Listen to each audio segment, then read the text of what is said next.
quick mic check. Seems like everything's working well.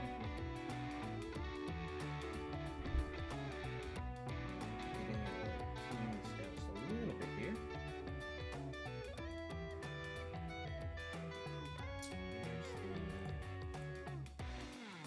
There's the slider for that. There it is.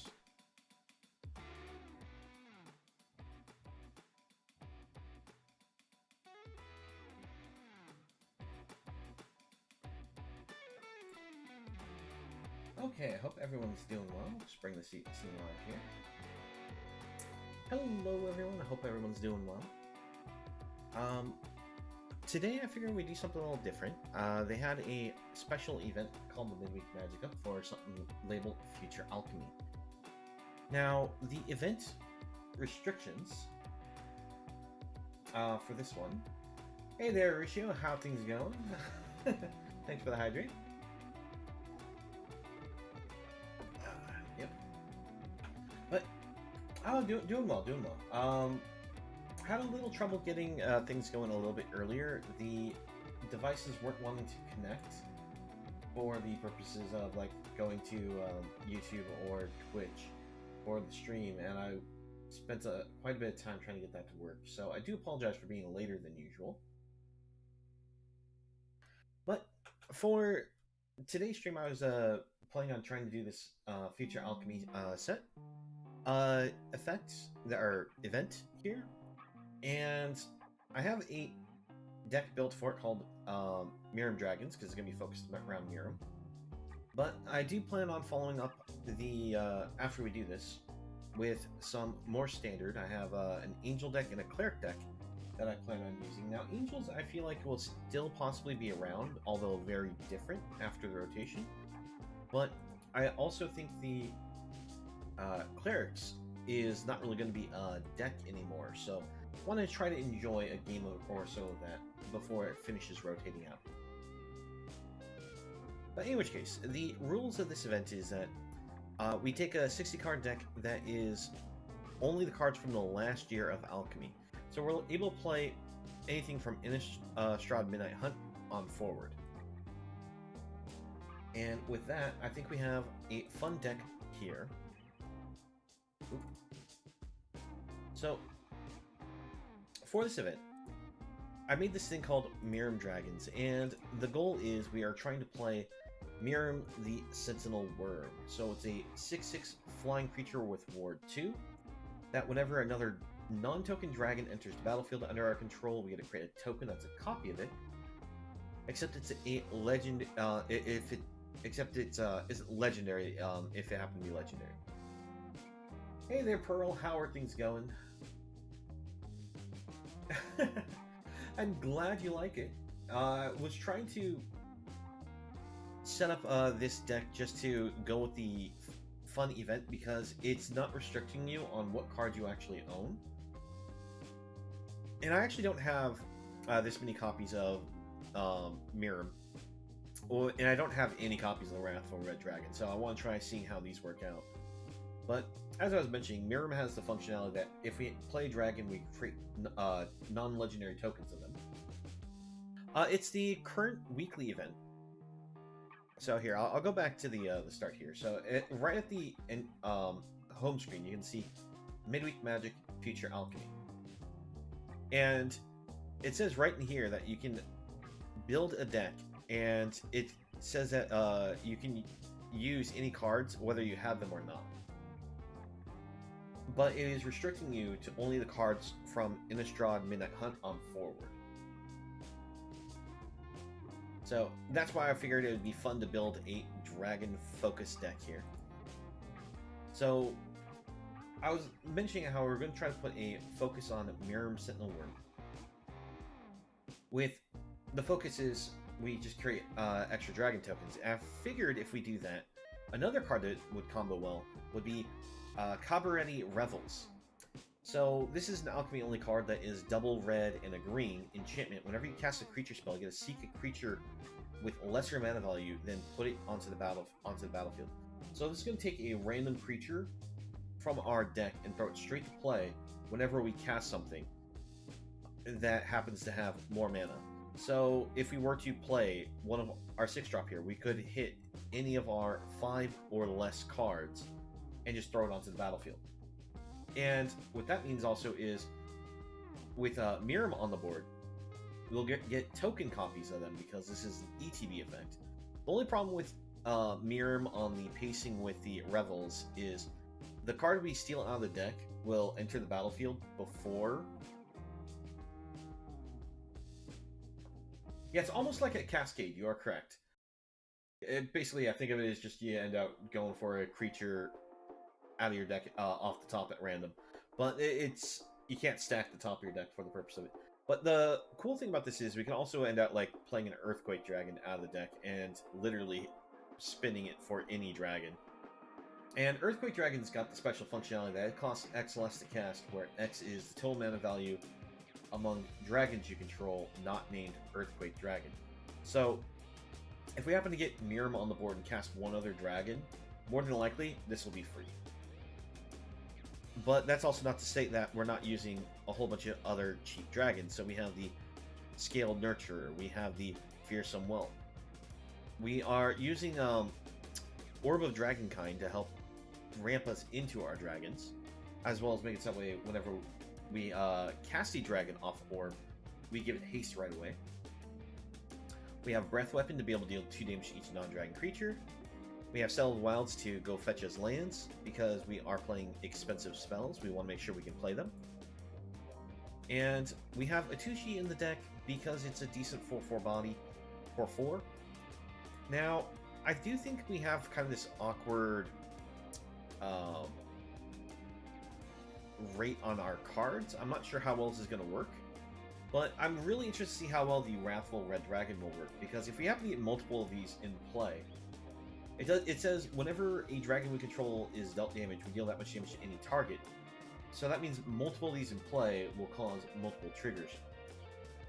So I figured that was actually kind of a cool thing to have happen, where we play Miram, we play Wrathful Red Dragons, get copies of them. And that means that it'd be very hard for our opponent to block anything. Now granted, we're all flying creatures with the exception of the mana producer here, so that's not necessarily going to be much of a thing, but it also means that if we hold these back as blockers, the opponent's going to have a hard time attacking it in as well. We'll jump into the games and see how well it works.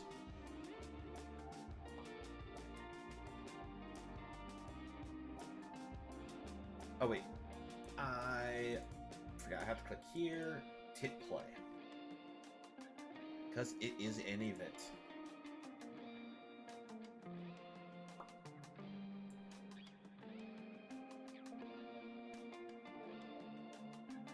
But yeah, I figure after we finish the event, we'll see if we want to still play a couple more games. If not, we have an Angel deck and a Cleric deck set up for playing as well. Alright, on the open, I think this is a pretty good hand. The only drawback is we don't have double red for this red dragon here. If the Whelp manages to survive, we'll be able to get a cost reduction on all of our dragons. Alright, we're against werewolves. Alright, Jetmir Garden will give us the red source we're looking for.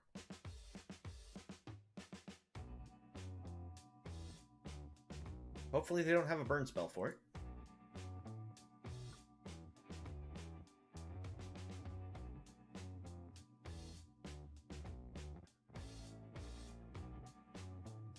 Oh, you don't see this one very often. This is actually a really good card, because it's a 1/2 for a 1 with Menace that you can exile cards from your graveyard to get 3/2 tokens. It's a little slow going, but overall it's not a bad card.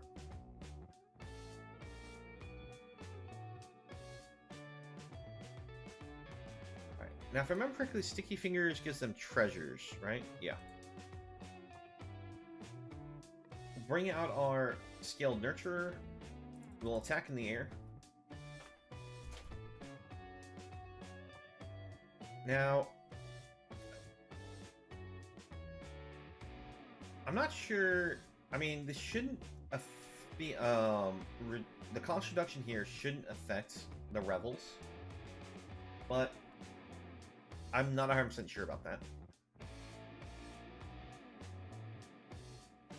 So as long as the opponent doesn't... Well, even if they kill off both of these, we can bring down the Wrathful Red Dragon.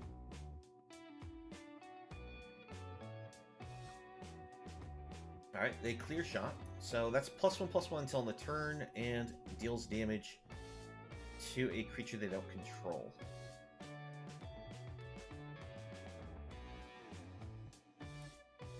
Alright. Go for Wrathful Red Dragon, and we're going to pass it back. We have enough of a cost reduction from Fearsome Whelp that we're fine with sacrificing it at this point as a blocker because of the Wrathful Red Dragon's effect.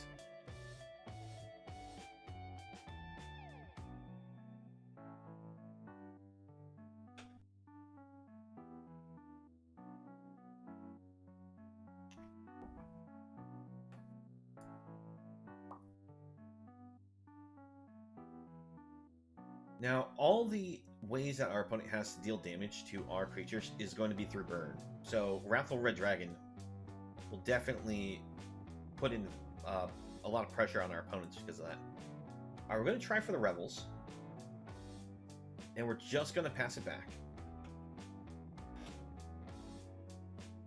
We are going to see if the Revels does get affected by the cost reduction here.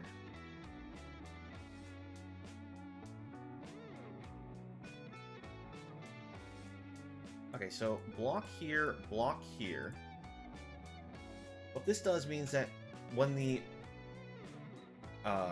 Lord here dies...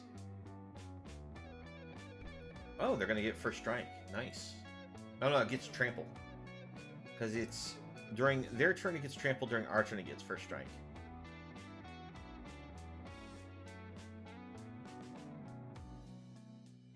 Okay. We'll kill this, kill this. Oh, I mixed up which one did which damage. Well, let's see how this works.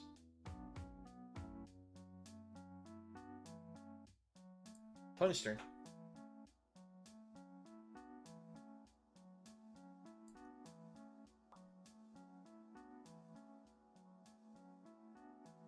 So yeah, I made a blunder, which is going to cost us, because this should be off the board. Opponent's going to get rid of the Rebels. There's no way they let that stay there.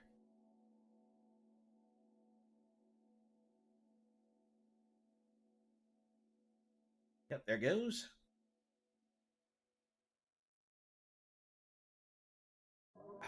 Let's see. We are, what, 1 mana short from playing this Earthquake Dragon? 1, 2, 3, 4, 5, 6. Yep. Actually, 2 mana. But we can use Earthquake Dragon to kill Titan of Industry thanks to Dragonfire. I think I'm going to go ahead and do that right now, just in case. Oh, wrong option. Reveal. The reason why I want to kill it now is if our opponent draws a protection spell, I don't want to have them potentially have that to protect it.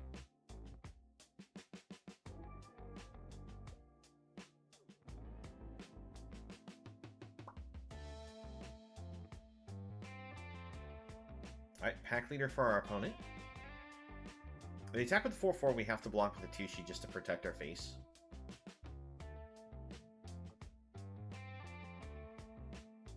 Looks like they're going to hold back, so that way they can use Wolf Rider's ability. This going to the board, unfortunately, just one off of making it so that we can play this Earthquake Dragon this turn.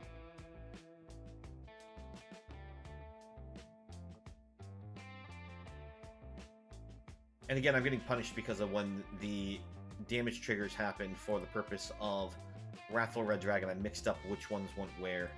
This doesn't, like, give you an assigned number on the trigger. And hello, Izzy, how are things going? Hope things are going well for you.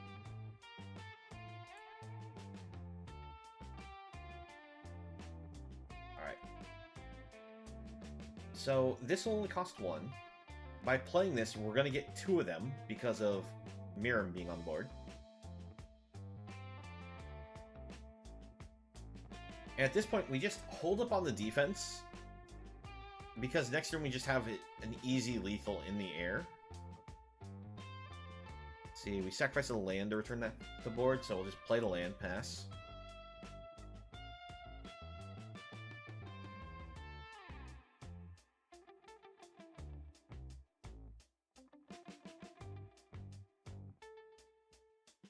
Alright, they send in everything. And yeah, they scoop it all. There we go. We took down werewolves. I'm a little surprised someone decided to run werewolves in this event when they had the option to just, you know, use any card. It was a unique build that they had. Alright, our random prize. Oh, we got a Lord Xander. That's really cool. Xander's actually really strong. What dumb meme can we build today? Well, I have a couple decks already set up for after this event. I wanted to play some more Angels and Clerics before they rotate. We can save the meme builds for next stream. Like, we can craft them and play them next time.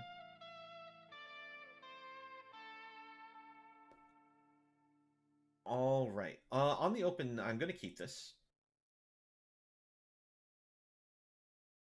Lead with the Garden. Unfortunately, these will still come to play tapped.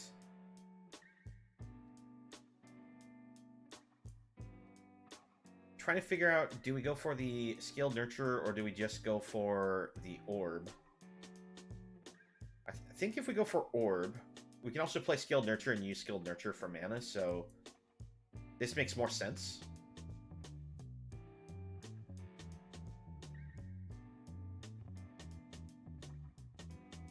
And then from there, we can go from Scaled Nurture into the Revels. Alright, opponent's playing the Revels deck as well, but they're playing the actual, like, competitive Revels.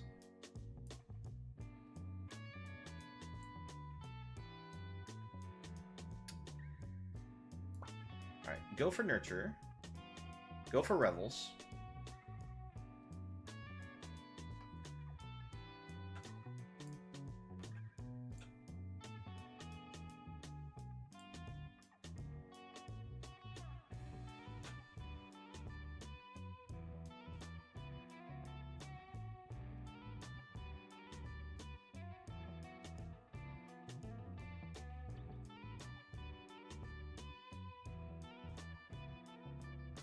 Okay.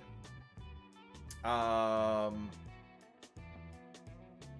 not sure why they got scared off that quick, but I guess a win's a win. I mean, it would have been really cool to be able to see this hit the board and be able to not only attack in with it, but see what comes off of it.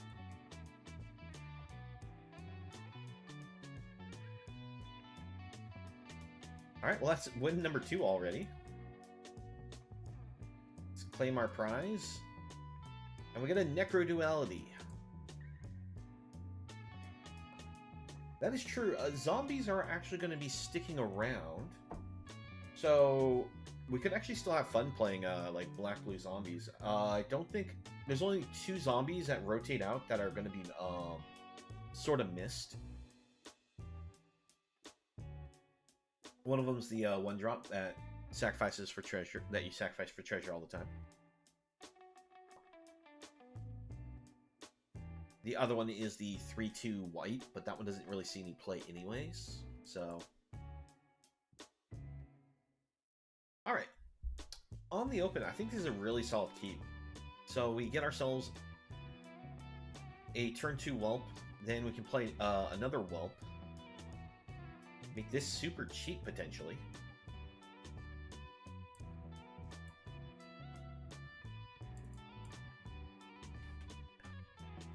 We actually have enough ramp here that if this survives the turn, we can go for another Whelp, Scaled Nurture.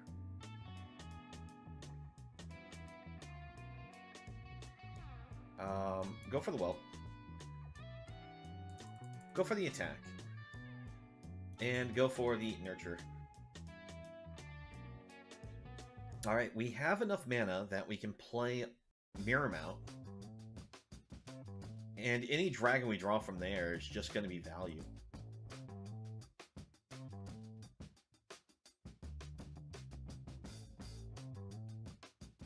Oh, why would you do that, opponent? That is so rude. Oh, so very rude. Alright, put this on dragon. We'll bring out a Tushi. And send the nurture message of 0 damage there.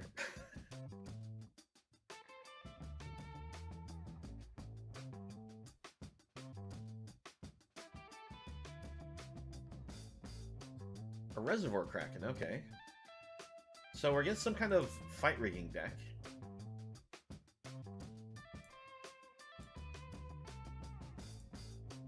Decline. We're currently in the ability to race the opponent through the air here, so we won't have to worry about taking hits. Oh, and what is your idea there, Izzy?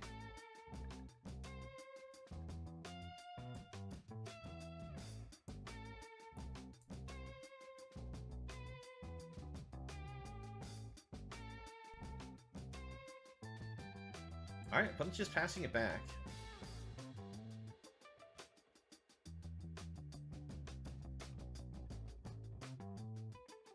So we can use Settle, and we can go find ourselves a card. So this puts a land randomly into play. And because we were at 6, it always has to be Mirim that comes to our hand, because it's the only 6 cost we have.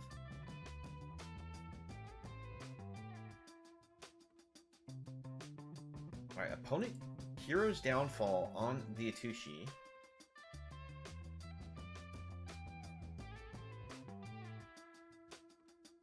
Let's see, until the end of your next turn we may play those cards. So let's do this.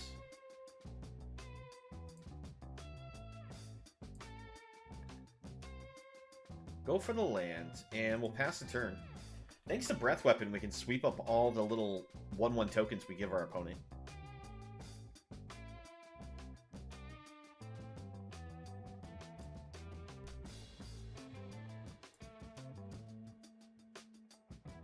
Go ahead and use the Breath Weapon right now. It's actually a really great card for Dragon support because we don't deal damage to our creatures.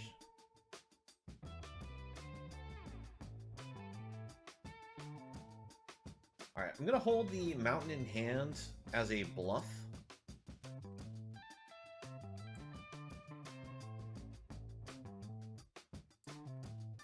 See, so your idea was make a deck with the Weatherlight, and every creature slash walker that has ever proved it that's currently on Arena. You know, that would be actually kind of fun. But, alright, we managed to get there against the opponent. They apparently did not have an answer to our Mirim, and if they had like another Hero's Downfall with the amount of mana that they had, they couldn't even cast it because of the Ward 2, so... Alright. I kind of want to play a little bit more in the format, even though we already got our 3 wins, just because I want to see the cards actually go, like, do their functions. Every single time we've won, it's because we crushed them, like, with other cards a little too quickly. I mean, we did get to see the copy of the Giant Dragon once.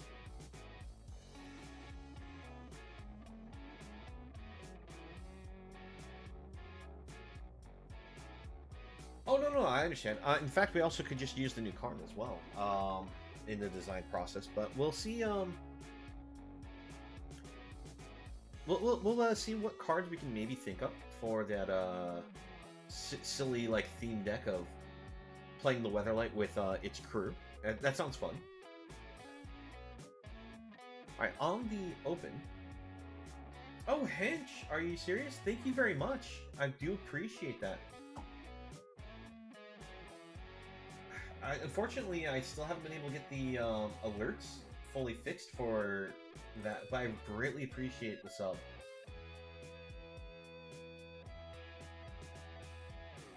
And you did for 2 months also? Thank you very much.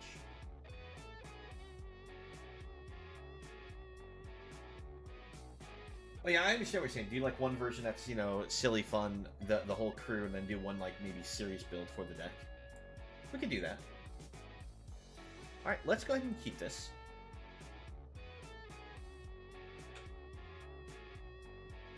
Alright, get the gardens. We'll lead with that. We still need a blue source for this Miram here. Unfortunately, this Settle the Wilds is find a land at random.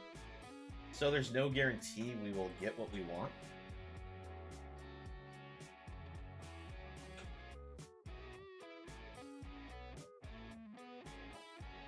Alright, we are actually against a deck that's using the same enchantment we are.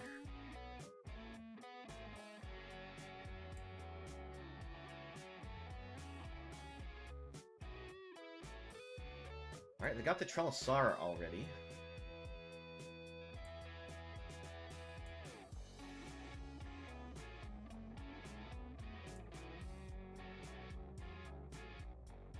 We are going to be in a bit of a rush against the opponent to try to get something to the board.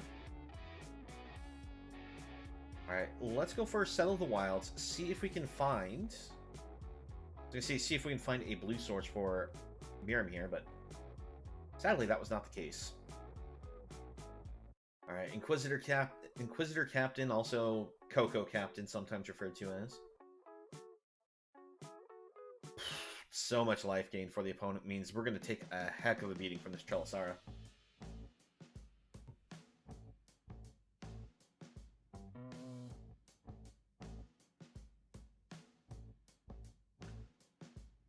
Yeah, if we had gotten the Breath Weapon earlier, it would have been great to be able to take these Innkeepers out of the game here, but...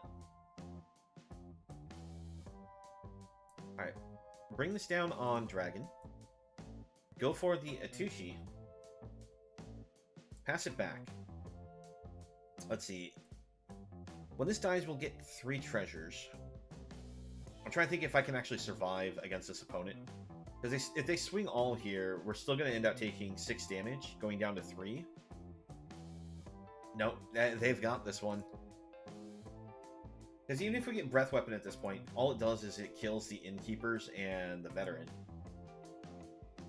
And they... Wow. Wow. Well done, opponent. Well done. I'm just going to scoop just because Trelisara is just going to take forever to resolve those triggers. But congratulations to the opponent. That's actually considered the #1 deck of the Alchemy format right now, is that red, white, green deck we just played against. Alright. We'll turn this into our last game of this event, unless there's requests to do more. Because we've already finished it.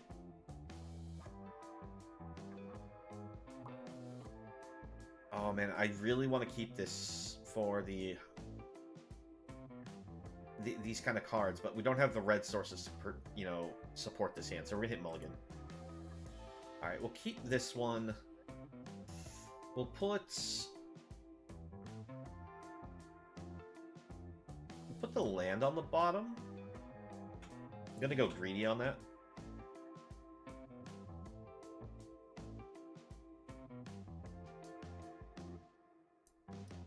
Alright, so we got Scaled Nurture to Scaled Nurture. I greatly appreciate that, Hench.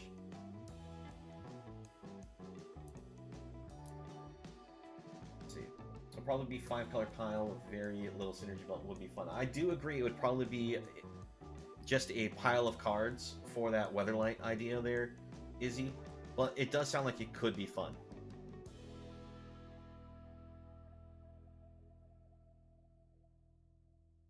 Alright, let's see here.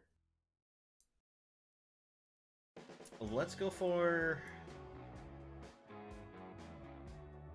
Settle the Wilds.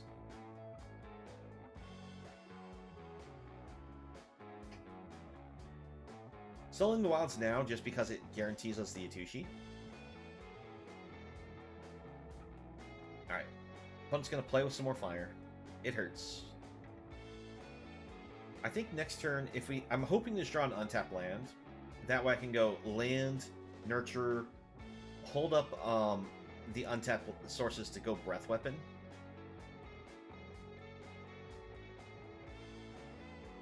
Alright, we do hit that. So we go Dragon. Actually, let's go for Orb. Less likely the opponent's able to interact with the artifacts than the creature. Alright, opponent got tons of burn for our face. Like, that was 3 play with fires from our opponent.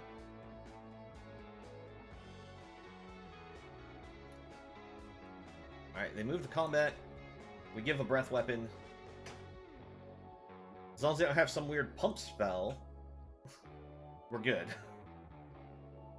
Alright.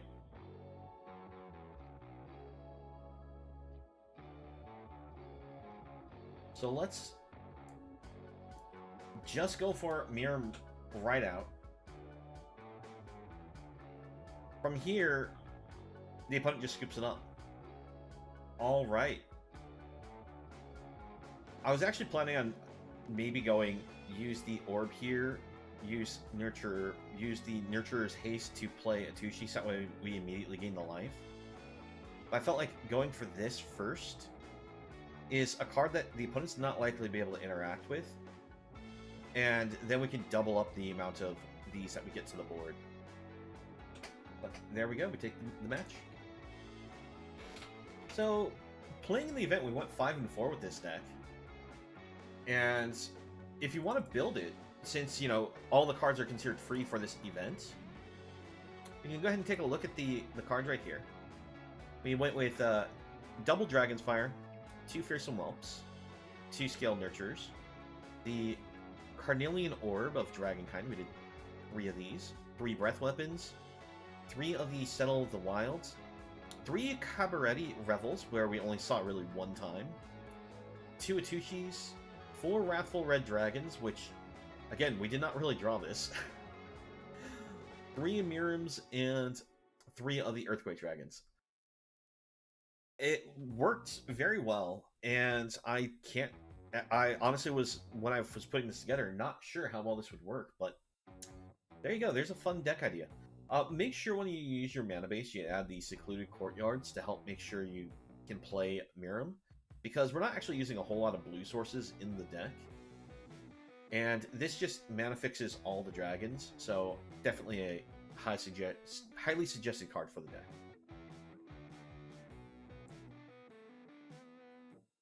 Alright. Let's see, before we move on, where's the...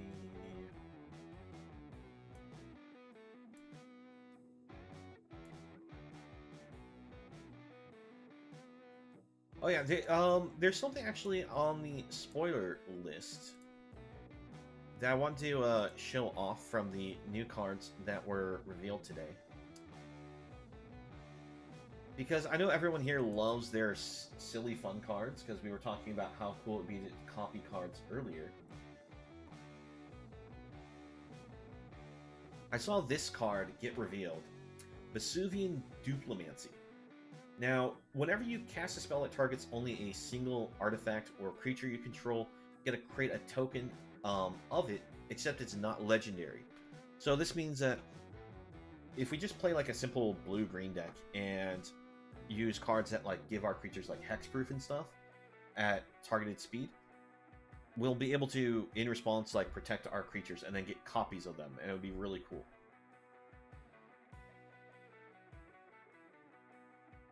Oh yeah, by the way, Izzy, I forgot to respond to your last message. I do understand you're trying to say a historic pile of the deck because of you're trying to get literally every person that did do the that was part of the Weatherlight.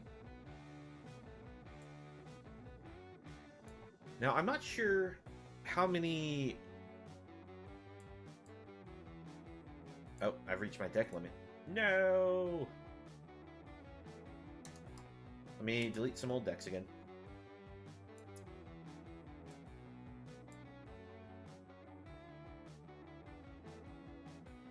see. Do.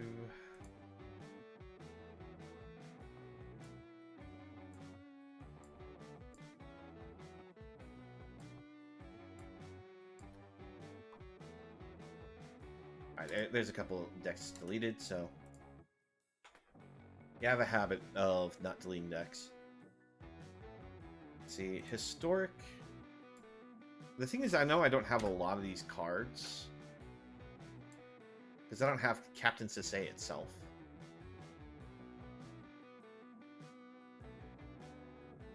I'm trying to think though, is it possible for us to do the deck idea?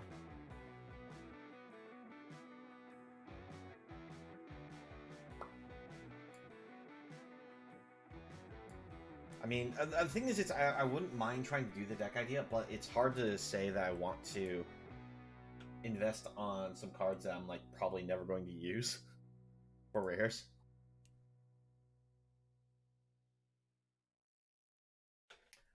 Because Sisay, unfortunately, outside of the Brawl format, I don't see really much of a use for Sisay. Well, in that case, let me pull up a list off to the side so I can figure out who all has been on the Weatherlight.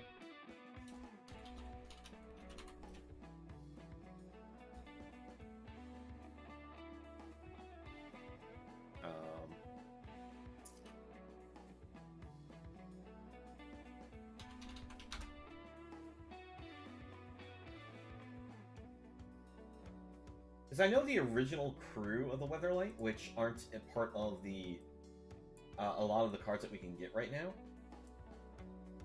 Well, I'm not sure who's the current crew and who's like the crew in between.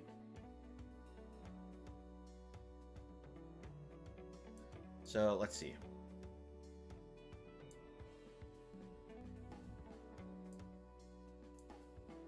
All right, according to this list, let's see. Shauna apparently still involved. Let me make sure I hit the historic deck.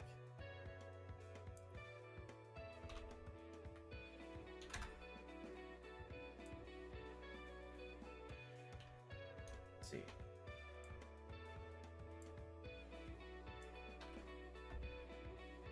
So, let's see, Slimefoot was one of them.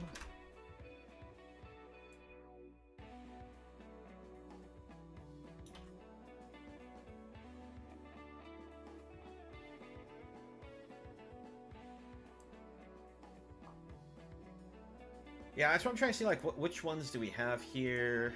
Tiana. I mean, I don't think they have Hana, which was an original member. Yeah, no, they don't have Hana. Do we have a Squee? We have Squee the Immortal. That will work. We also have the new Squee coming out.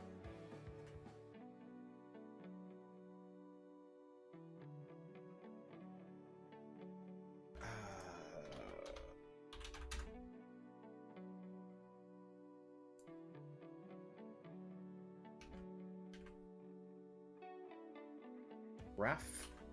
Yeah, Raph is one of them.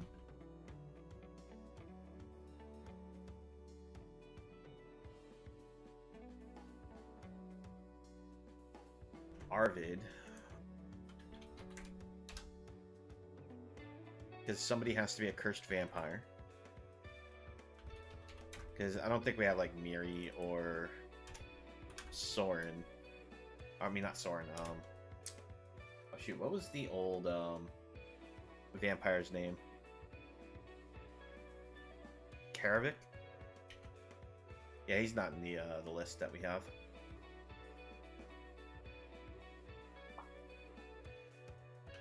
Oh yeah, Jihora. Did I spell that wrong?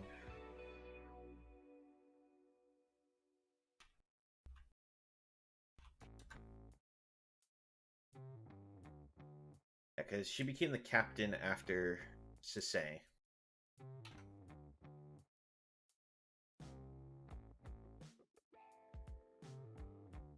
Wait, Liliana was considered part of the crew?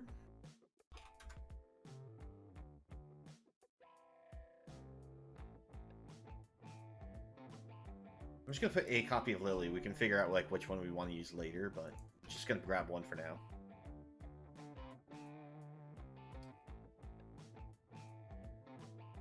Let's see, Johnny.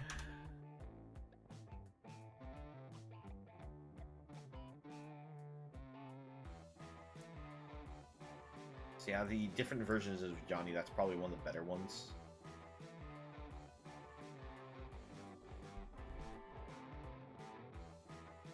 Well, Karn was right from the start. He was actually one of the original members. Teferi, I think, actually showed up later. Yeah, because originally the Temporal Mage was... Actually...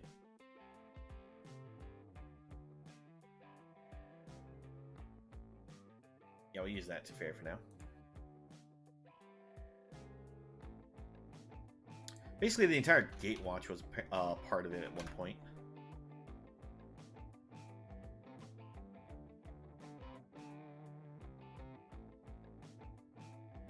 I don't have 4-cost Planeswalker, but that would be the one I'd want to use.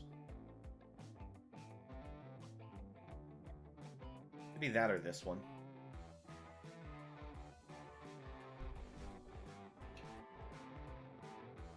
Yeah, that's exactly what we have going on here.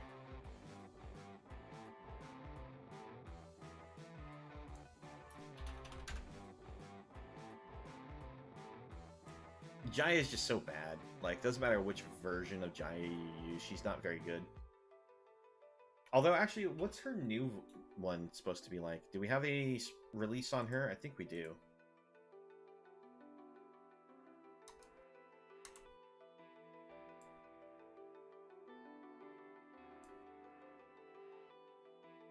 Let's see, what does the Fire Negotiator do again?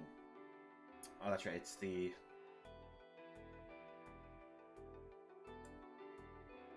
I'm not sure what the Fire Negotiator does. This is going to be the new Jaya. So, let's see, you get the Monk token with Prowess. Exile top 2 cards of your library, choose one of them, you may play that card. So, kind of a weird exile draw. Target creature and opponent controls. Whenever you attack this turn, deals damage equal to the number of attacking creatures that creature. And then Emblem, whenever you cast a red instant or sorcery spell, copy it twice. That actually is not a bad one, but I mean, for the purpose of what we're trying to do. Take it back here. Yeah, there's no way to include every single person on the list and make this a good deck. Where did my list go? There it went.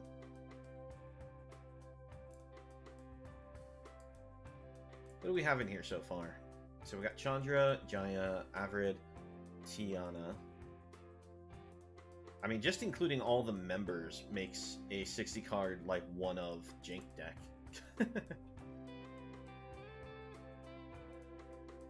Because there's been more people now part of the Weatherlight than there's probably not.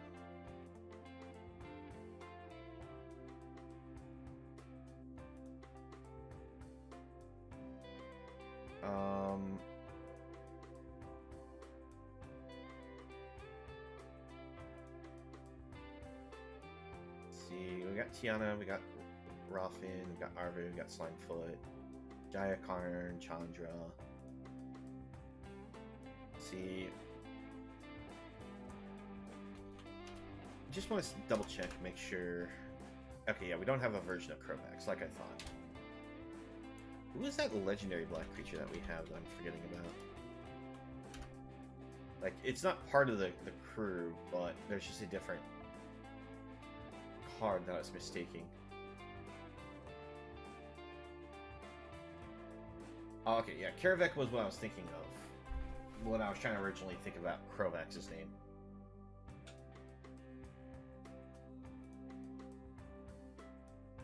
Let's see.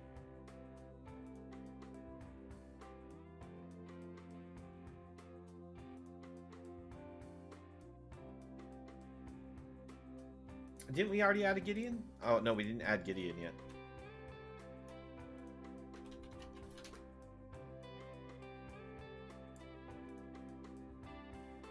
I always do this. I always add 2 Ds.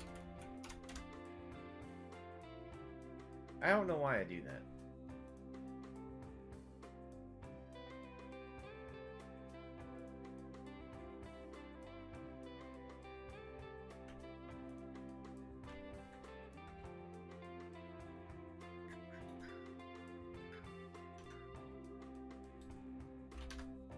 Yeah, didn't think so. Didn't think so. I know we don't have Urtai. I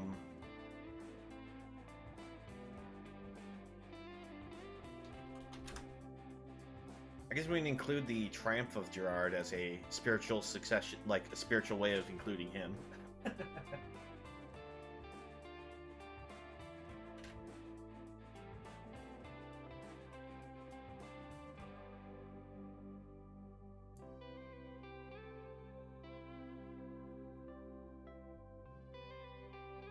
Who the heck is this character?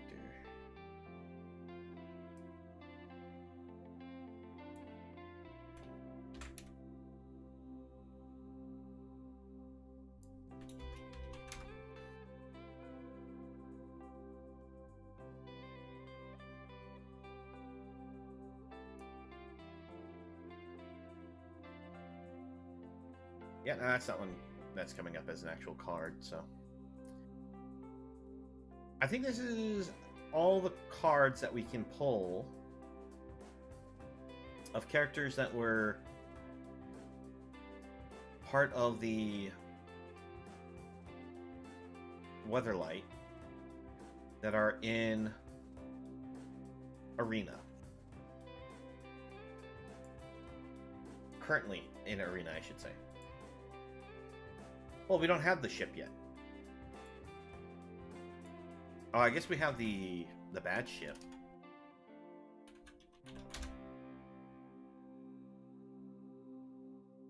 Yeah, this is the bad ship. This is the one that cruise.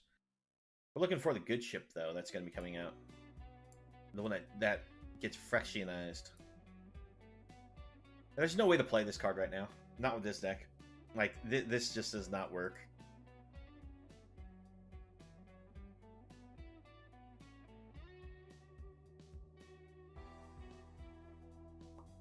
Yeah, so we can't even really play this, like, 5-color pile here. Because, one, I'm missing some of the cards, like Jorah, I'm missing the Chandra, and I'm missing Sasay. But, even still, if we take this into the historic format, this is not gonna... we just do nothing. Like, there's no card synergies. I guess Wrath actually gives us some synergy that we can play all of our things at Flash here.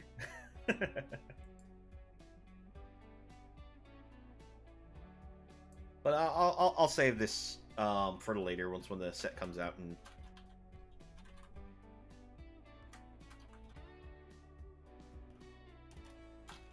all right, there we go. Weatherlight cast. We'll save it like that.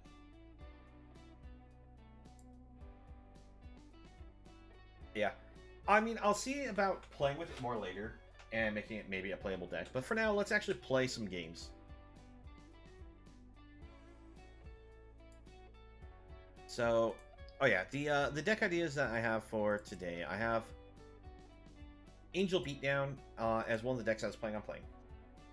And this is your very simple Gaida Angels, where we play Gaida, we go for Righteous Valkyries. We have some Inspiring Overseer for draw, useful Valkyries because they're just amazing 2-drops with the deck. I'm only using one Forgotten Archangel because I only have one copy.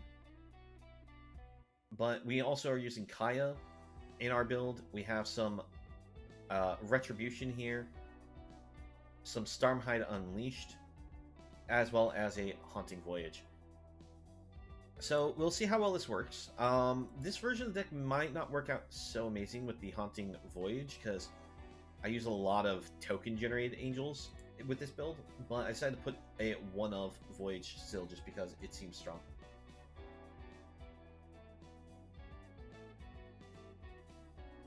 I know I keep pronouncing Giada, or however, I call her Gaida. I said.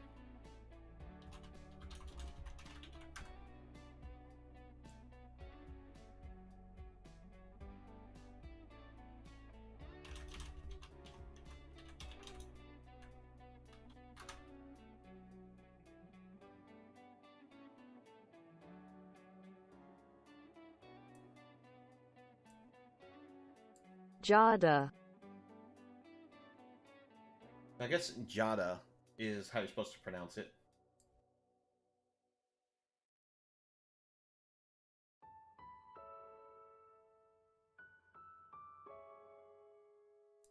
But in which case, we'll hop into the games and see how well this works out.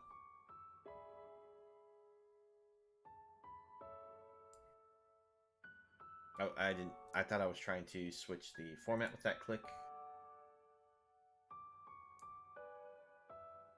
Alright. Standard, best of one, Angel Beatdown.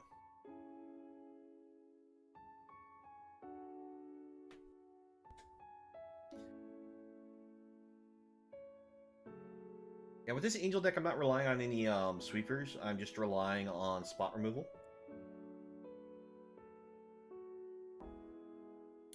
Probably should include, actually, a Meathook Massacre in this deck. Alright. I mean, I have this to Righteous Valkyrie. We're missing black sources, but I think it's still worth taking the keep.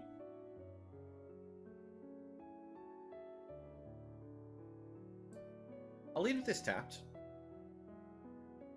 This way, if our opponent has a discard spell, they can't, you know, make us effectively lose a land here. Go for the Font of Hope. And the fact that we got a Legion Angel is going to be very powerful. Alright, I'm actually going to go for the Legion Angel over Righteous Valkyrie.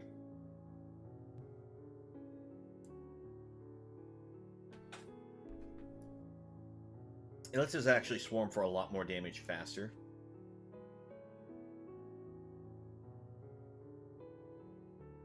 Alright. Let's see here. Let's go for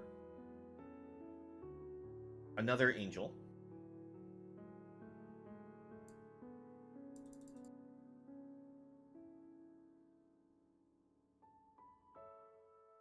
See, the opponent can Meathook here, but they don't.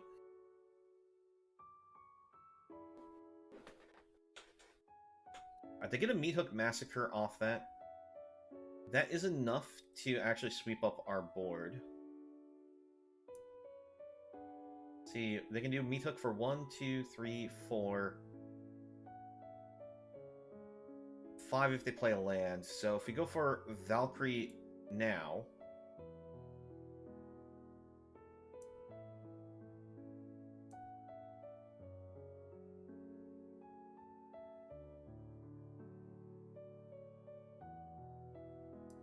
alright. Righteous Valkyrie being on the board will not get swept up by the Meathook, but they will get both of these.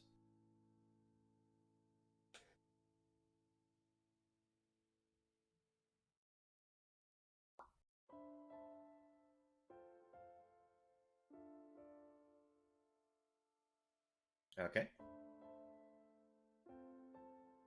Bring down the cave. Go for Retribution.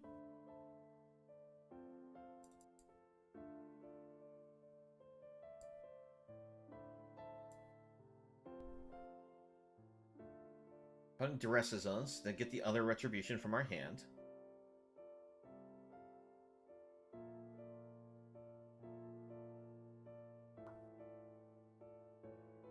That's a desperation draw.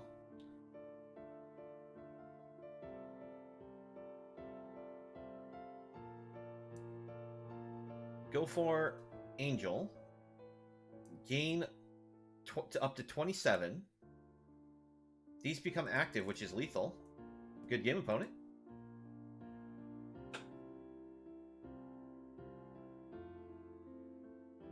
All right. Against black control there, we managed to do very well.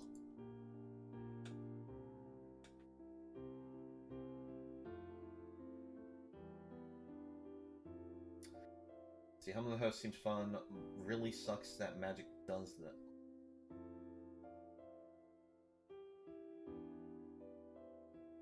Makes a card that should be good, and then makes it the format faster. So yeah, well, I mean, there are ways to slow down matches, so that way you can play silly fun cards like that. But you have to build your deck very specifically to slow down the match, whether it be gaining yourself life, or running lots of protection spells again for your creatures, so that way you can do that kind of a thing. And it makes for a very different style of gameplay, and it sometimes has some ability to have payoff and work. Sometimes not. It's not consistent is the issue. Alright, on the open, this one unfortunately is just a mulligan. Alright, this is actually a solid hand. If we started with this, this would be a perfect opener. But we're going to keep it, and we're going to put this on the bottom.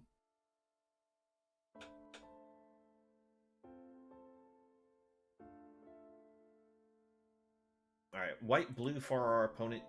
It's a Virtuoso deck. We'll lead with the Gaida. Jada.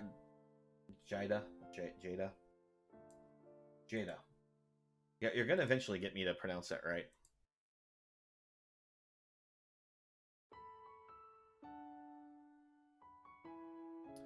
Alright, they get a Delver of Secrets. They're going to bounce that to our hand.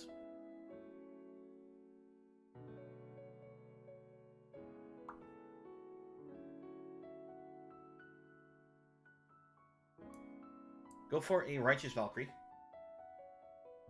And what we're hoping right now is just to draw another land here.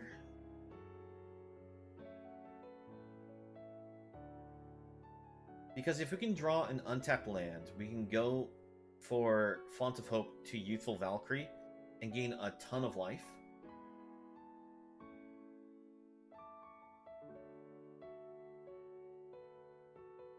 See, imagine when we go back to New Phyrexian and we get Infect again. I'll be honest, I don't think they're ever going to print Infect again. It's generally seen as a toxic effect. Sorry about the bad pun, but nobody really had fun playing against Infect, and it was such a overpowering ability that it wasn't balanced very well.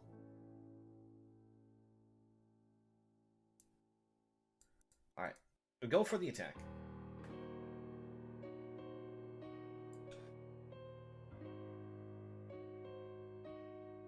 Now, the opponent has UC Guard Approach in their hand. They can use that in a way to make it so that they can tap one of our creatures, or they can also use it to pump their Virtuoso. We'll offer a chump block, because preserving our life total, I feel, comes with a priority right now.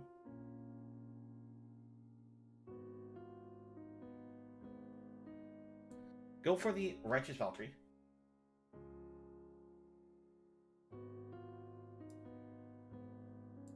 Attack here. And at this point, we can use Font of Hope here, block Virtuoso in a trade. Well, I mean, we sacrifice it to maintain life total. Not an actual trade, but I mean, protect our face. Go for the font. Gain ourselves a bunch of life. Go for Overseer.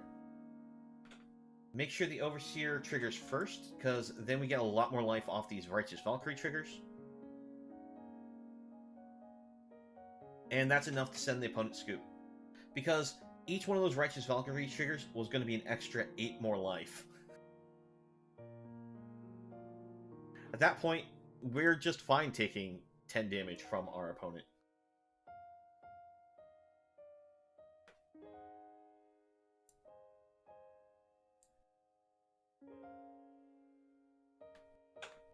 So yeah, Angel Beatdown, we actually were playing the white-blue deck yesterday, and we know how much it actually suffers in that matchup.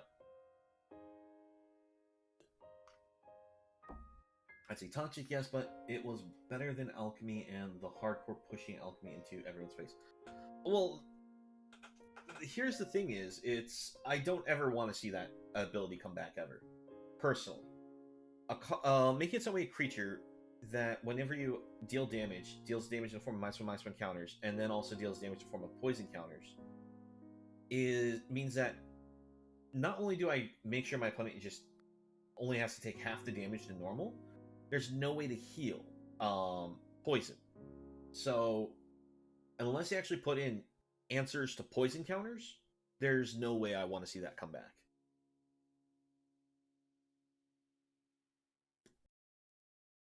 Alright. This looks like a solid keep here.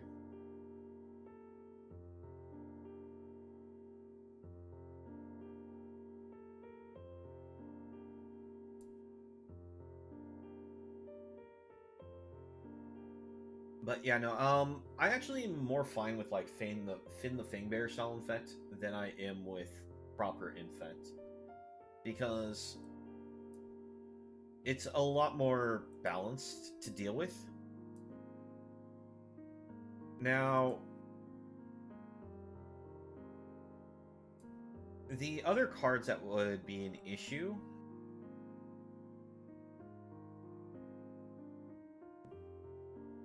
I think it's... See, I'm actually fine with the -1/-1 counter dealt damage. But I wasn't fine with the total power dealing damage equals poison.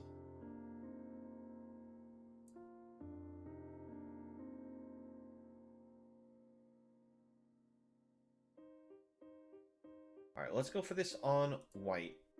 We will foretell this, and we will use Blood Chief, get rid of Adversary.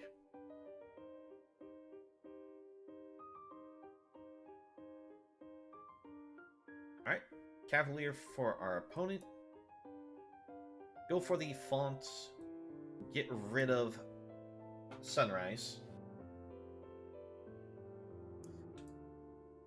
If we get one more mana, this will probably force the opponent to scoop. Unless they have a exile creature effect in their hand. Let's see.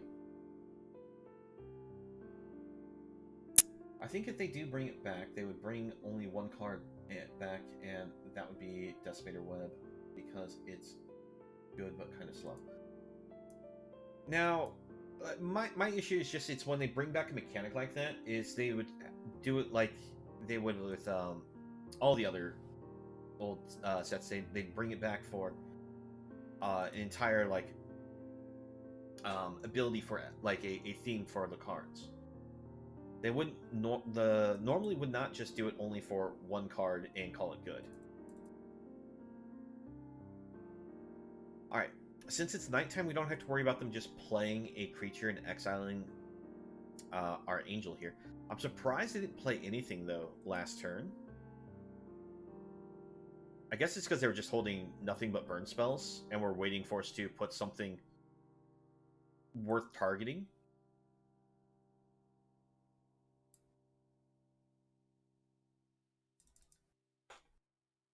At this point, I think we have the game. Because even if they answer the Gaida, we can just still do this for 2 and get ourselves enough flying power here that the opponent cannot really respond to it.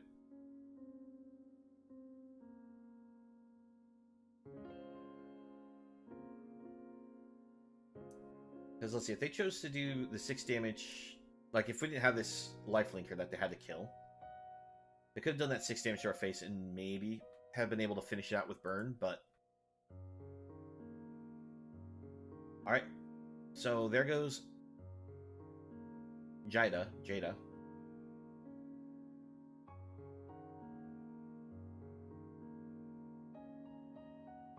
Let's see, how much mana do we have here? We can do this X2. I think that's still our best play. Because it grows Youthful Valkyrie twice. And we set up for just a next turn air lethal. And, yep, they scoop it up.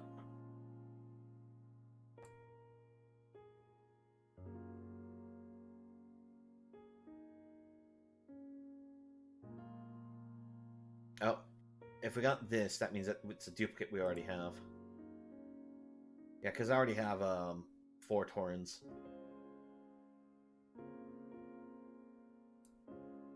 Alright. Let's see, how are we doing with this deck?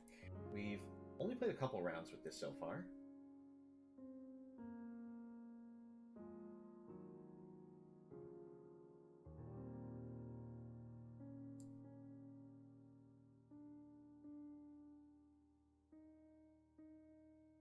My deck tracker not tracking.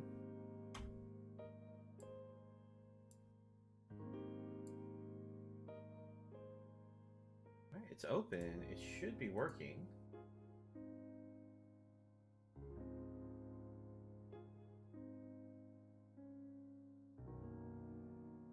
Okay, I guess we got another win there, just randomly.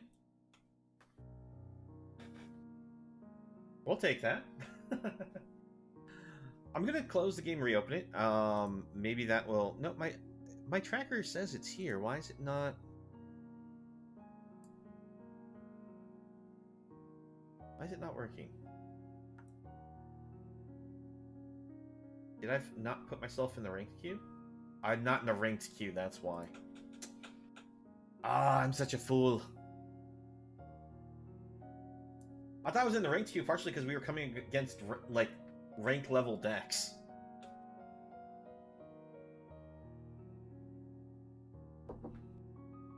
Alright.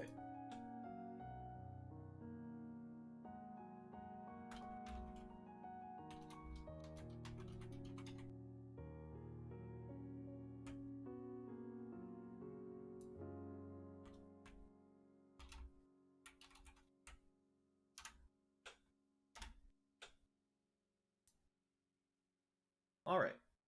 On the open, it's a little awkward, but I think we can keep this one. Because we have Infernal Grasp to protect us early. The mana's a little awkward for it, though.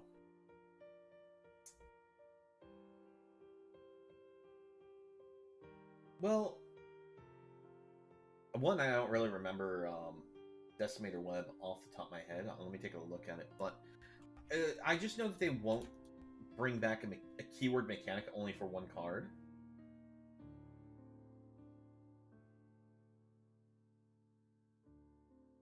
Card opponent loses 2 life, gets a poison counter, then puts top 6 cards of it. Oh, that's just a poison effect, not a Yeah, that's just poison. That's not.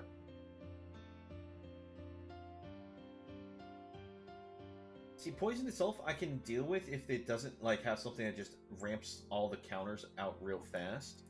I was saying I'm not a fan of the infect itself. Like, we actually have poison counters being able to be distributed thanks to the new Ajani. So we might see another card that might do it, but the thing is, they've lately been going with the idea of only one card at a time that does poison.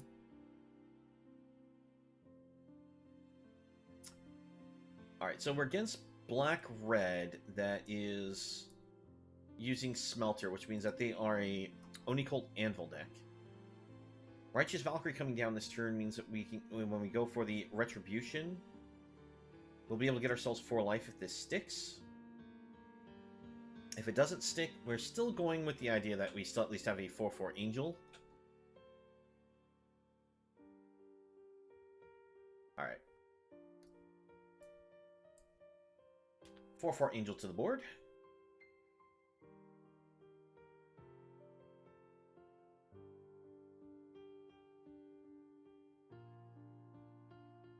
Alright, Smelter can't actually turn anything into a creature right now. We'll attack in. Use this, kill the Smelter.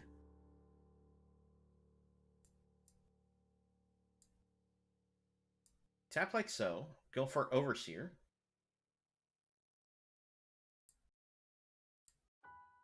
You know, I'm just going to go for this down for our land for turn, so that way we can play Sanctuary Warden next turn. Alright, opponent skips it up.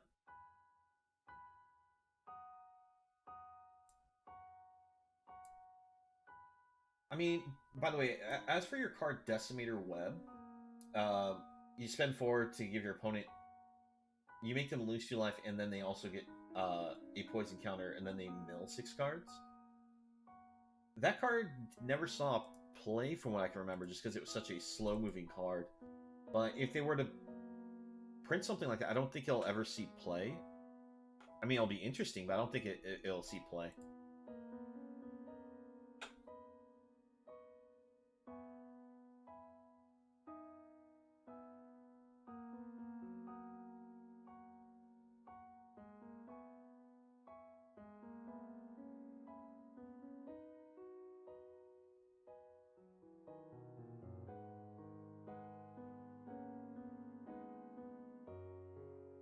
Alright, on the open, very keepable. We'll keep it. Double Youthful Valkyrie gives us a lot of speed here.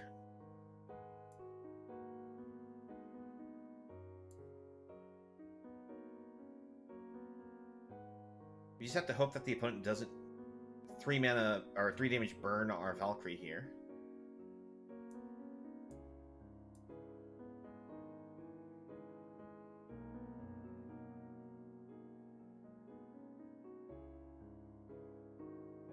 They 3 damage burn our Valkyrie here. Ah! Oh no, they have a Brittle Cathar. Okay. That's not as bad. Because we can just use Vanishing Verse, get our card back. I think what we're going to do is actually go Overseer. Going for the Overseer because then we can go Vanishing Verse Valkyrie, because unless they have a burn spell to deal with Overseer, they're not going to attack in with the Cathar.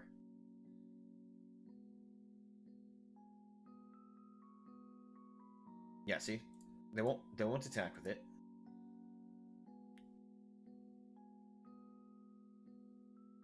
So, bring out the Valkyrie.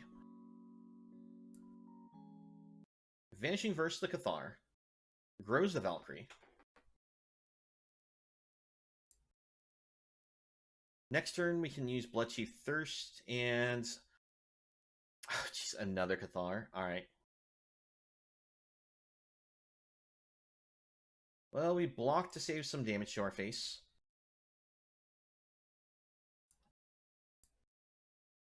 Alright, just to make sure Auto Tapper does not mess me up here.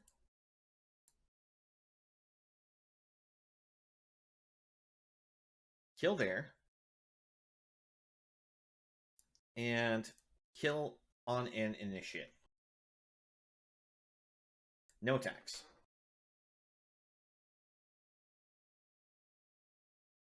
Luminarch Aspirant.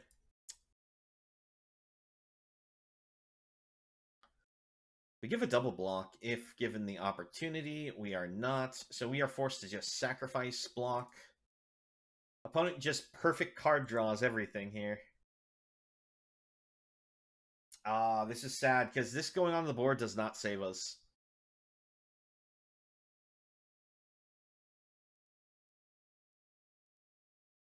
Literally just perfect card draws for our opponent here. Yep, good game, opponent.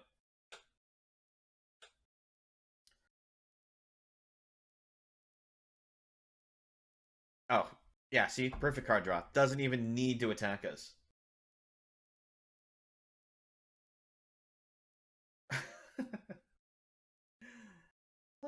Oh, well.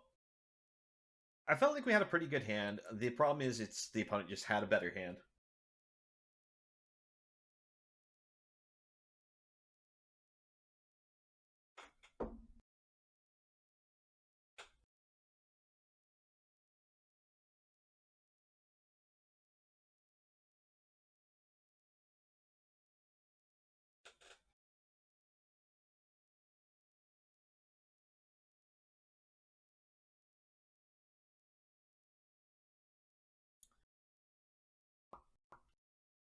This is greedy, but I'm going to keep this. Because we can use this for our land. Then we go Frost Dragon, Valkyrie.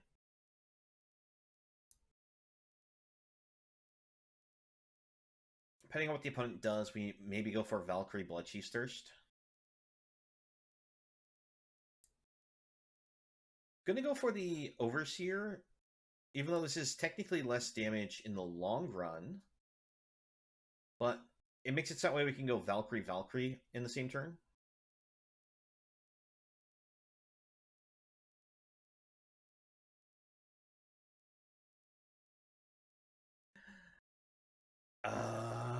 Brutal Cathars. Alright, I'm gonna bring this out, go for another Valkyrie. Pass it back. This way we have the ability to use Bloodchief Thirst next turn instead of the double Valkyrie plan like we were originally thinking.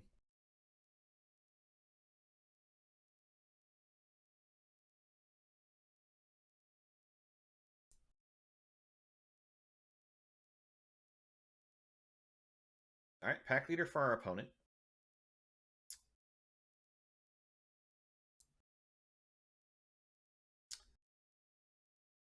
Go for Font of Hope.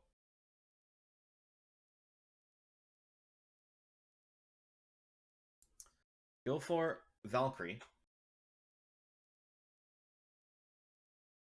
Oh, do they have Burn here? I didn't go for the Bloodchief Thirst because I saw that they had the green source open, so I was thinking that they had protection. Well, that was rude. I guess I should have just gone for the Thirst there for just in case. Alright, well, it'll be the opponent's turn.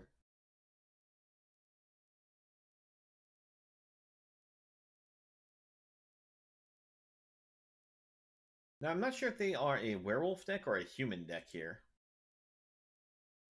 But they are definitely greedy going 3 colors with snow mana if they're trying to use Blizzard Brawl. Because Blizzard Brawl requires 3 snow sources for you to be able to have the indestructible fight.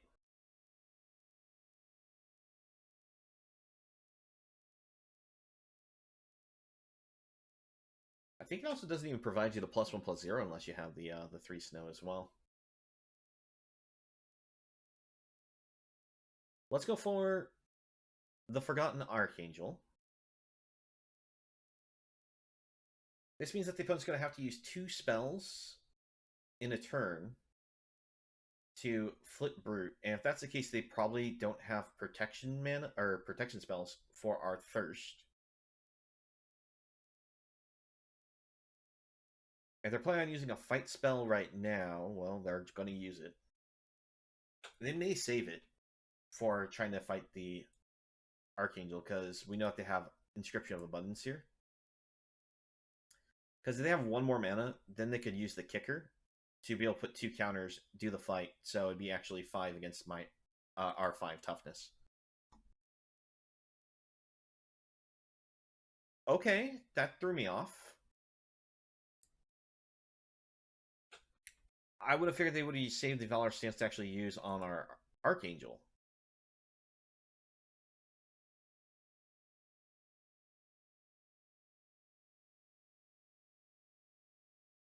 Okay, I'm not afraid of a Prowler at all. Alright, so they do the double spell. And they're tapped out. So we will just get rid of the Cathar. It's going to give us a double grow on our Valkyrie.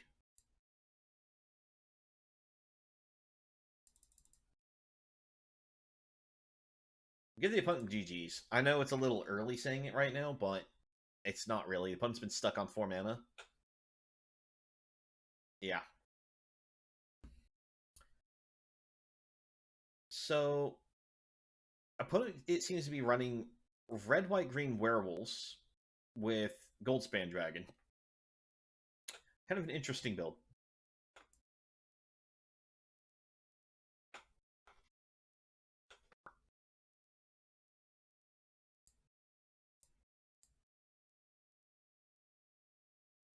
Okay.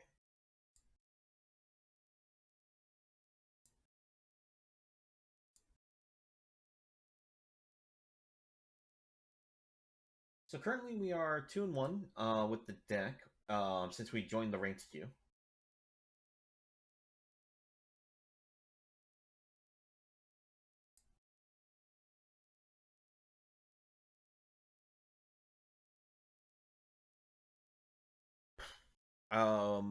This one it'd be a little too greedy to keep it. Like if we had the knowledge that we would hit the lands to play all these, I would keep it, but I'm gonna hit mulligan. Okay, this one will keep. I'll put an overseer on the bottom.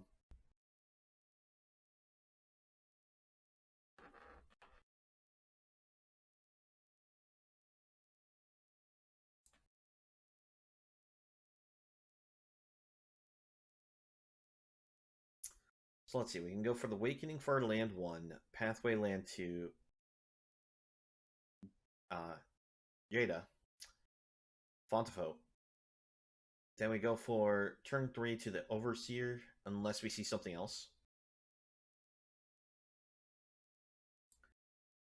Falcon Fine is our opponent, and they are taking their time deciding on what they want to do. Alright, so we're against red-white.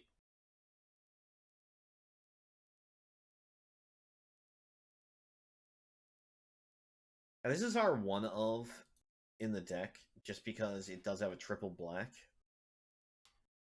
And it's decent reanimation. Because we actually have angels at all mana values. Except for one.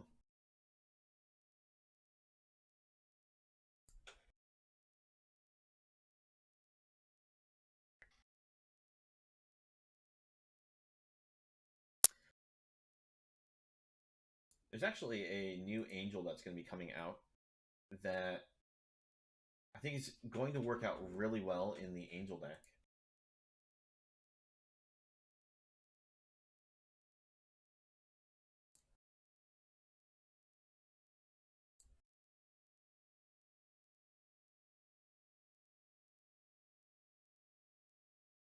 Alright.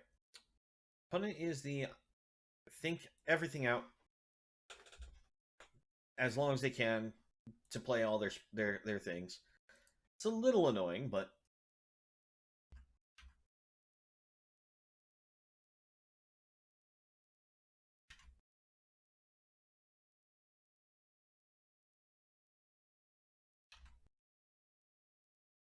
alright. Thankfully, they went a little faster that turn. We'll go for the Righteous Valkyrie.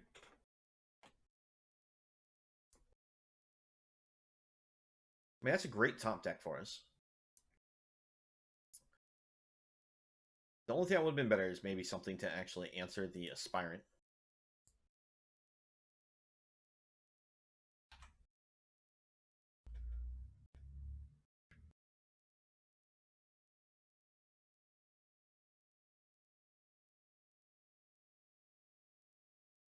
We'll take it.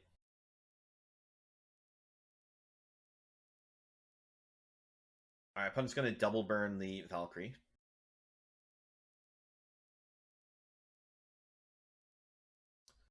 And we'll just draw another one, apparently.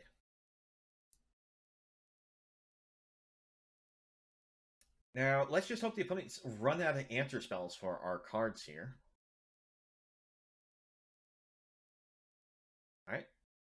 No blocks. We take a hit.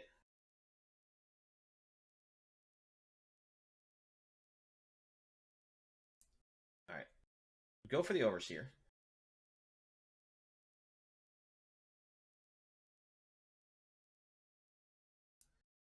All right. Would have been great if we had drawn this instead of the Overseer here first. That way we could have gotten this to grow.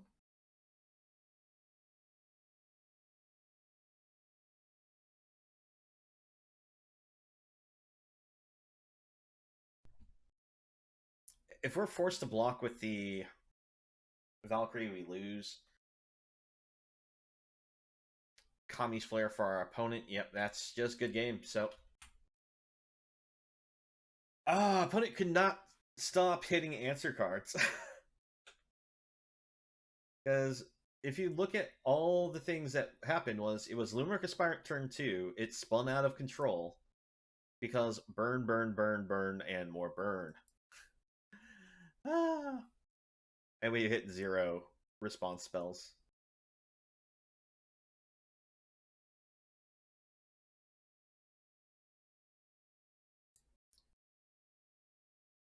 Oh well. I mean, the Aspirant's going to be rotating out. Same with our Angel. But most of the other Angels don't leave the format. So it'll be interesting to see if the Angel deck can still be a deck or not.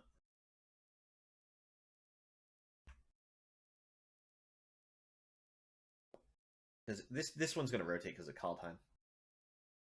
Alright, this is a bit risky, but we're going to keep it. If they don't have an answer to this card, we're just going to spin out of control real fast.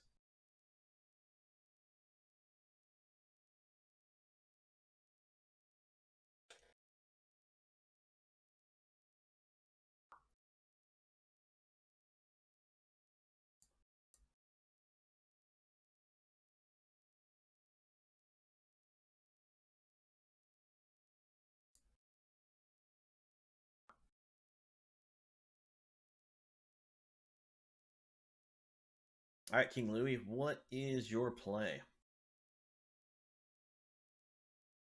Their play is they are going to keep. More mono white red shenanigans. The fact that we've drawn this many Righteous Valkyrie is amazing, but we need the lands for them. If we don't start drawing lands, we are going to be in a lot of trouble. Okay, so what we do is we attack, and now we Righteous Valkyrie. Because this has Vigilance and then the ability to tap for mana, so strong. Thalia's mana tax isn't going to hurt us too much because we just have Righteous Valkyrie all day.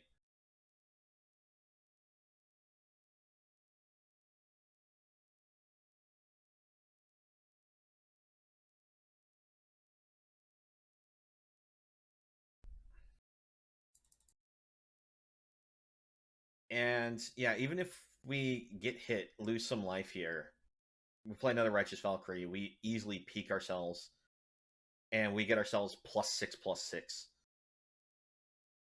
They play a creature to exile one of our creatures. They'll hit probably the highest Righteous Valkyrie. Feel a little bad because we'll take a bit of damage, in which case then we won't be able to hit the over 27 life total.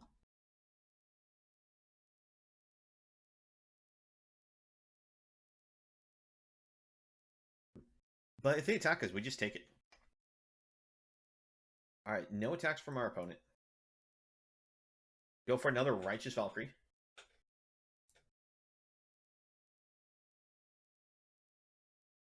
And good game. I was trying to hit the good game button as I go for the attack. Because even if they Wandering Emperor flash here, it doesn't do anything.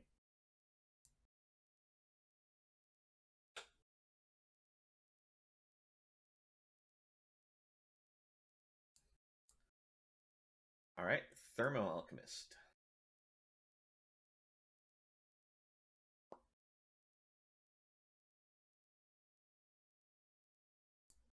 Let's see, how many games have we played here?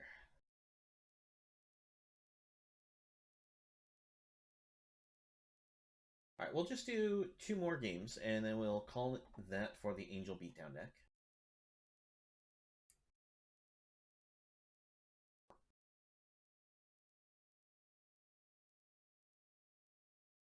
Let's see, so we go Hive the Eye Tyrant, then we go to Pathway on white.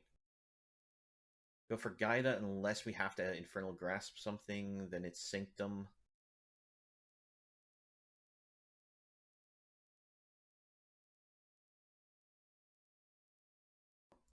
Alright, is it white-red again?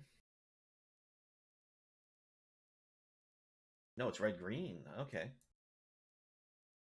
Get a little variety in the matches here.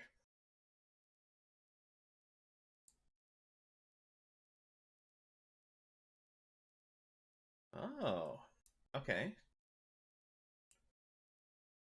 Attack in. Go for Righteous Valkyrie.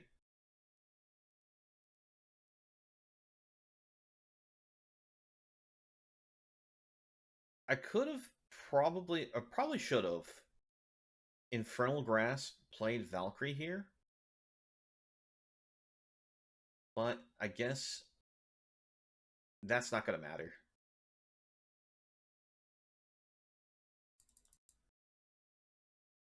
And we'll probably see the opponent scoop up in just a second. I always thought this was like an interesting card to try to play. But it just, as you can see, it moves too slow once we get paired against a variety of decks here.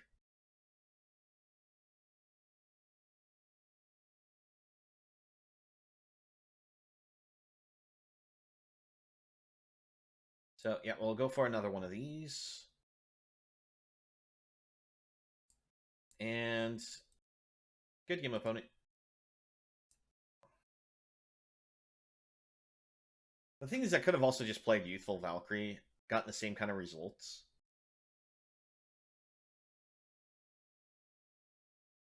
The crazy thing is, we're never actually getting to the double strike part of this.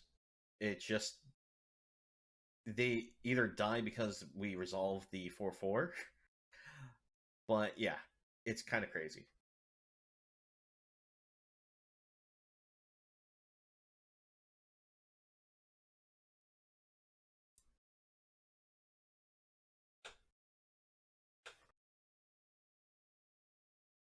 All right.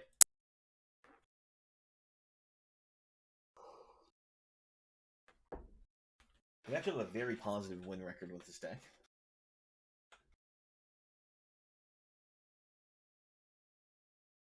This seems like a pretty strong hand.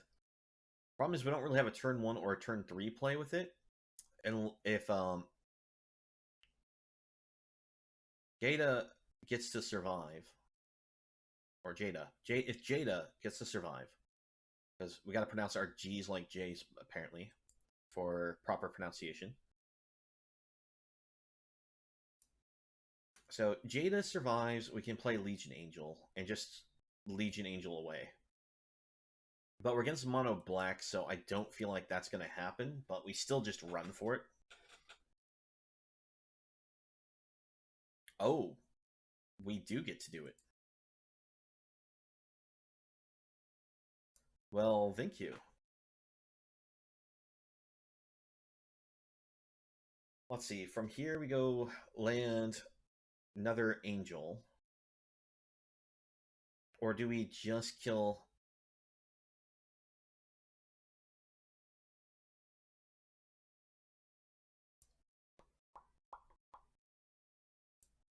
I think it's better for us to just go for another one of these right now. We'll let the opponent have their pseudo card draw from Sorin.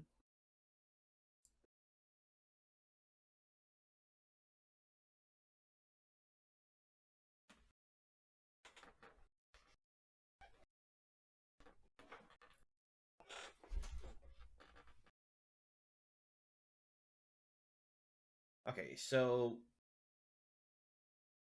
I'm trying to figure out what's the best line here. Obviously, we're going to kill off the scavenger. But I'm trying to figure out what do I do with the rest of the mana here. If we bring this down for 3 life. kick, kill this.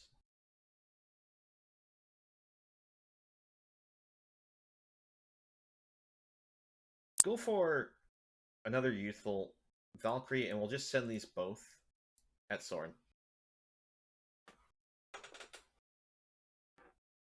I kind of want to keep the Bloodchief Thirst in case we see something else that we want to just be able to fire off and kill right away. We'll sacrifice this 5/4.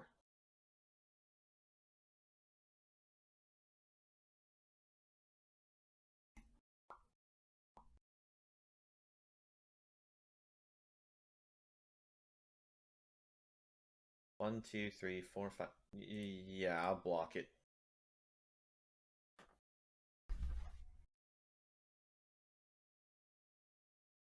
Imagine our opponent's just going to go for a Blood on the Snow here. In which case, go for the Warden.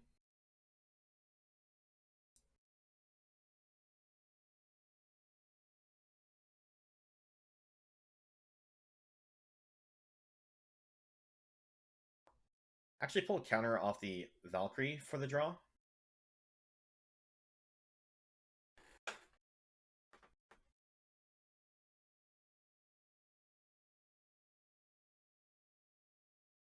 Let's see, 1, 2, 3, then 1, 2, 3.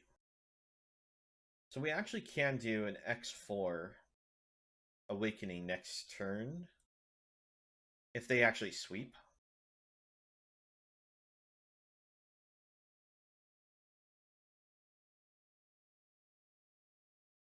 Okay, no sweep though.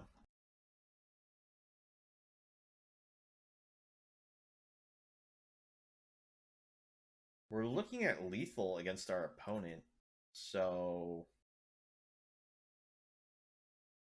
block, block.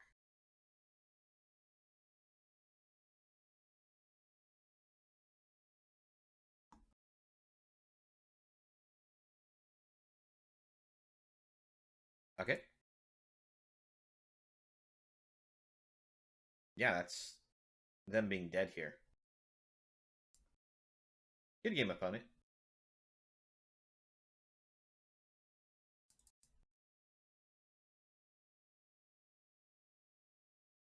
Pop, pop, pop. There we go.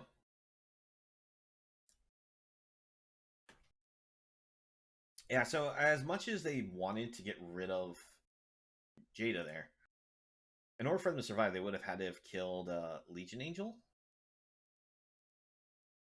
But we could have just played Righteous Valkyrie and Legion Angels here in the same turn.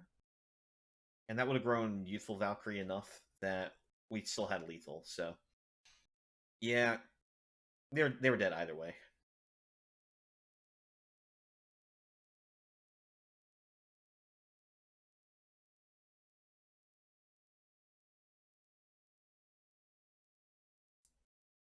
All right, and that's where we're going to end that deck there.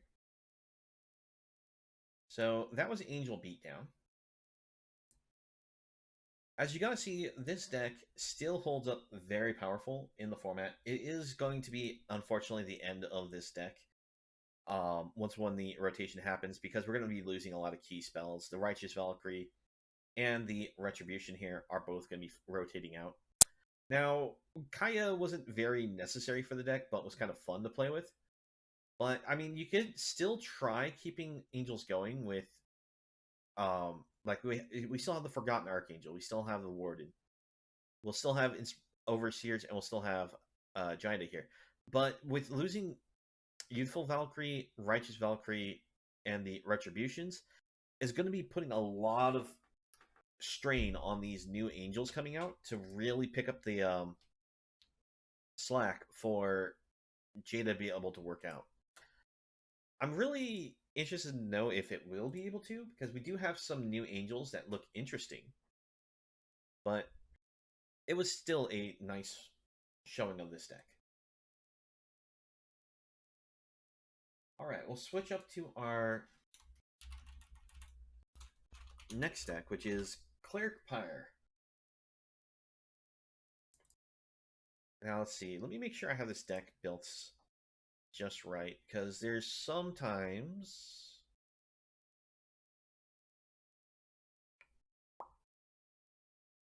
Actually, I need to put in... One of those things I always forget about putting a certain card in here occasionally, and I have to go back and fix it. So I need to double check something on this wording. Yeah, it just turns into a regular werewolf.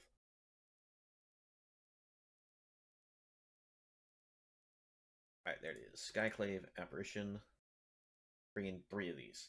Now, these aren't clerics, but they do have a purpose.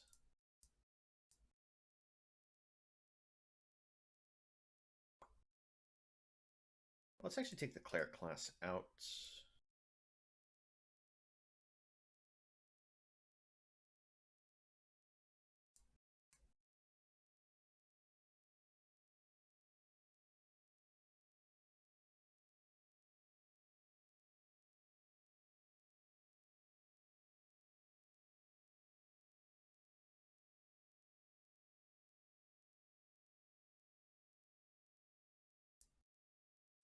Alright, we'll run it like that. Okay. So, just before this will rotate out, because a majority of these cards do, this is Pirate Cleric. Our goal is that we are based around taking advantage of Aura's death ability. That whenever it or another cleric dies, we get to recur another cleric from our graveyard with less mana value back to the board. Now, we take advantage of this because we use the Pyre of Heroes, which allows us to sacrifice a creature in play, search our deck for a creature that shares a creature type with it of 1 mana value more, and put it straight to play. So how we take advantage of this is, with Aura in play, we can sacrifice any of our 2-cost clerics, or even our 1-cost cleric, and go up into the next one, and kind of build our way up. But with Aura in play means that if we sacrifice a 2-cost, we can get back the Veteran from Graveyard and build ourselves up to a 3. We can sacrifice a 3, get a 2, get Aura. If Aura happens to be in play, then we can also recur multiple creatures back from our graveyard. And if we have Aura in play, we can actually sacrifice this, go for Hoffrey, and Hoffrey's in the deck. So that way, whenever another non-token creature we control dies, we exile it. If we do, we get a token that's a copy of the creature, except it's a spirit in addition to its other types.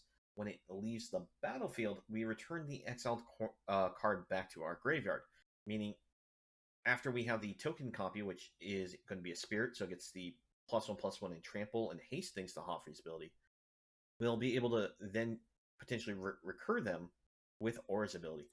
It's a little complicated once when you start seeing like how many death triggers we get, and figure out what we're going to go do with them, but it's got a lot of great payoffs. Now, because we are a cleric tridal style deck, we have a lot of creatures that when we enter the battlefield, we will gain life.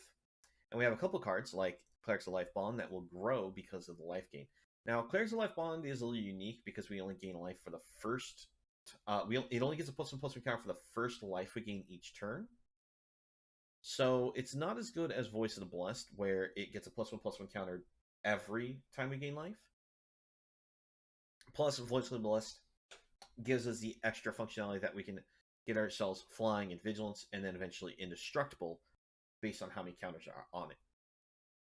So our main win conditions are Voice of the Blessed and Righteous Valkyrie as the main win cons. But combo pieces, we have Aura and Hoffrey. We'll jump into games and show you how it works.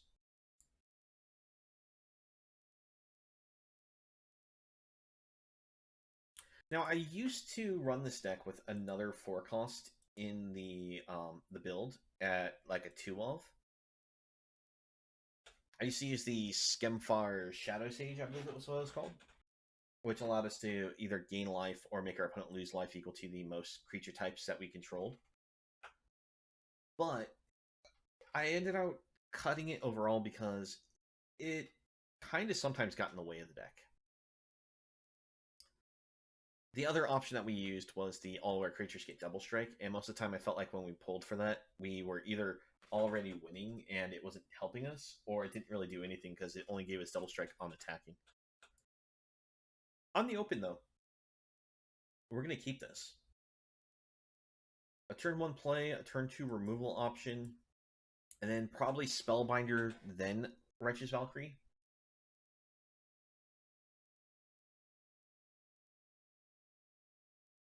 Illuminancer.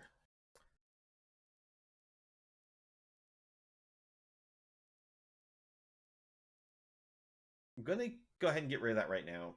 Possibly a mistake. Because Illuminancer is actually the easiest one of the cards that they're going to be running to just deal with. Alright, go for this on black. Go for Spellbinder. Let's check their hand. Yep, there's the cards I was figuring out our opponent was playing. We'll go ahead and put a tax on Show of Confidence. Makes the card mostly unplayable.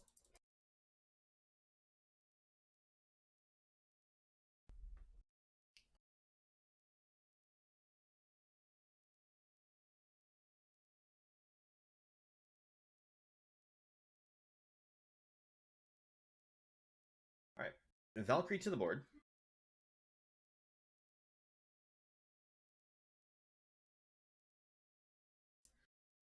Get the 3 in the air. Now we know that the opponent can use Charge Through that will give this trample. It'll also give it a +1/+1 trigger because of the Magecraft function.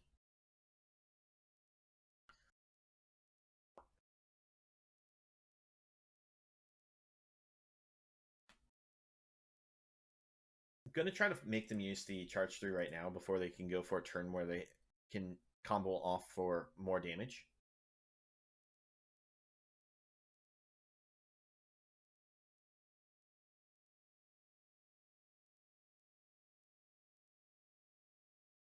Alright, we already hit Aura, which is great. So, bring Aura to the board.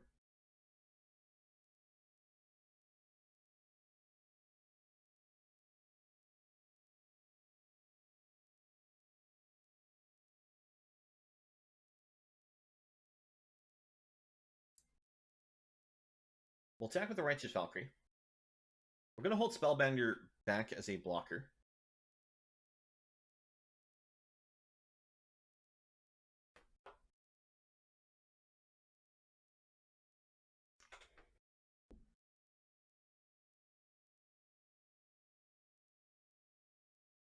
Okay, so they give that Vigilance once more.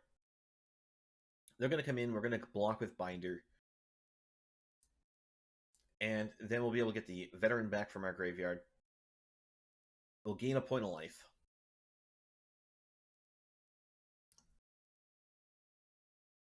Then when we play this Cleric here, we'll get a whole lot more life.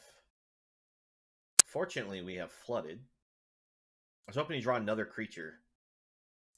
Could have been any creature out of our deck.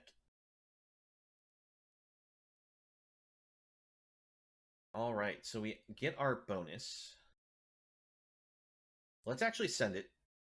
I know the opponent can use Snakeskin Veil on the Light Scribe here. But we're going to get our Spellbinder back. Be able to tax another spell in their hand.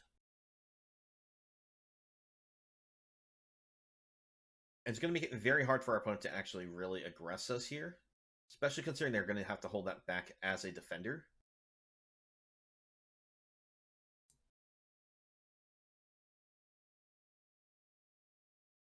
Alright, double Tameo Safekeeping, so there's no killing the Light Scribe, but these are going to be potentially helpful to our opponent just because they give the opponent life.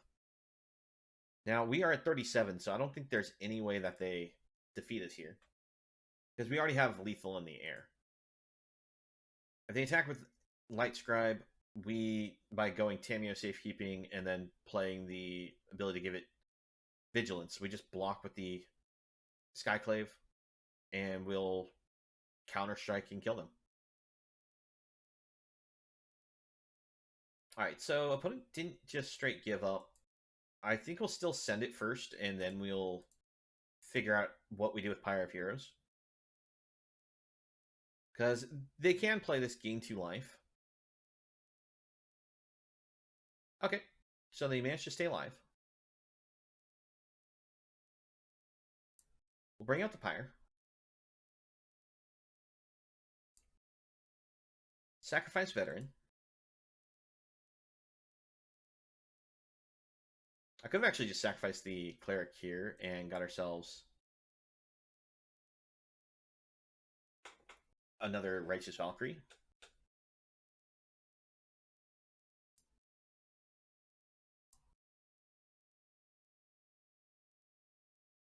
But it just didn't feel necessary.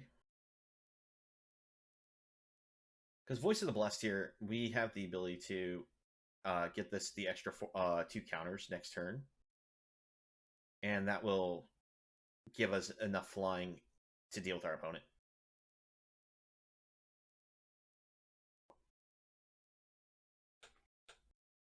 Because even if they find a way now to kill Righteous Valkyrie, Voice of the Blessed will kill the opponent in the air.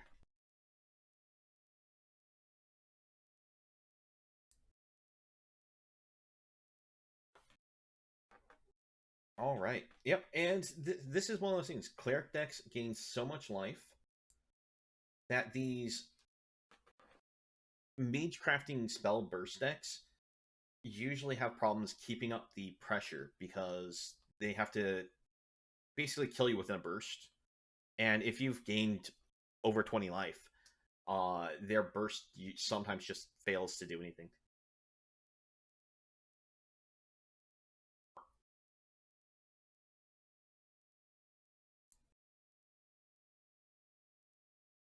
Okay, on the open.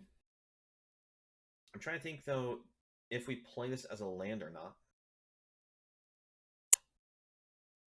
I think what we do, we go Shattered Sanctum, land, so that we can play Cleric's Life's Bond. And from there, we can determine whether we need to play this as a land. Because it'll probably be, if we don't draw another land, play this as a land, go Lumark Aspirant. Because then we'll be able to get 2 counters on the Life's Bond for a 4/4 attack.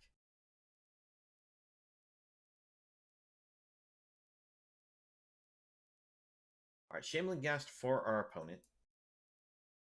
What that means is it's first counter that we can, we'll probably try to put it on itself. If the opponent is not tapped out. Let's still lead with Life's Bond. Our goal is try to stay ahead on life. No blocks.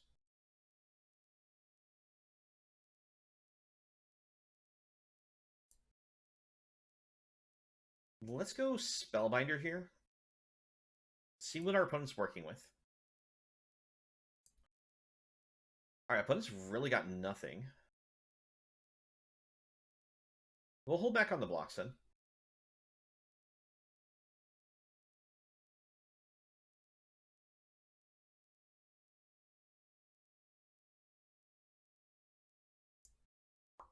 So let's see. You can block, block.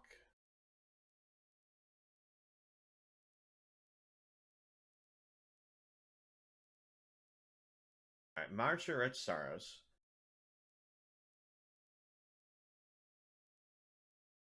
Offer the block.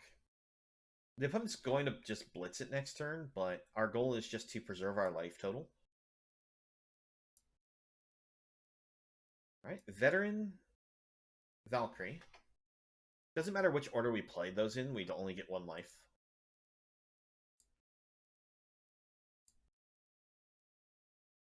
Alright, they did the blitz. We'll just take the hit.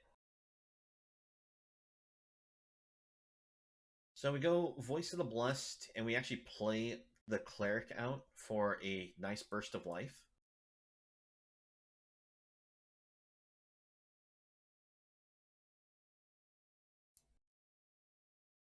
Hopefully we don't get hit by a Blood on the Snow here.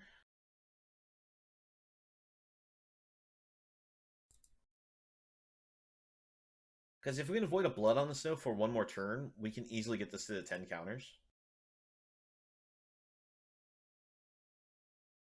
Okay. they tell us to sacrifice, we sacrifice the Lunarch Veteran. We sacrifice the Lunarch Veteran because they'll just choose -1/-1 to kill it off anyways.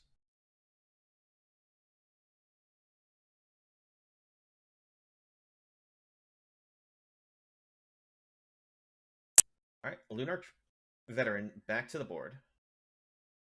Oh, they have the spot removal. They had the spot removal. That was rude. Go for the Aspirant. Go for the land. Counter here. Swing 3.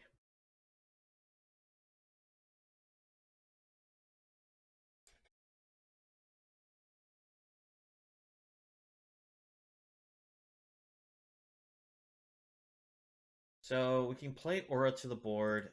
It'll give us a little protection against a board wipe.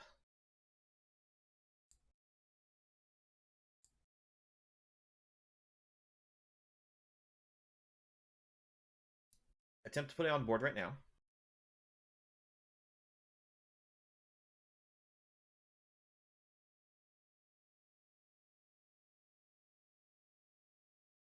What are you doing, opponent?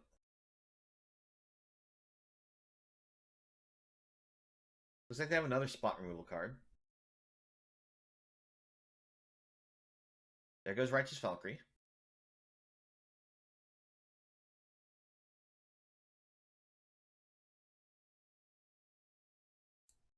May as well bring this to the board as well. Go for counter on Aura.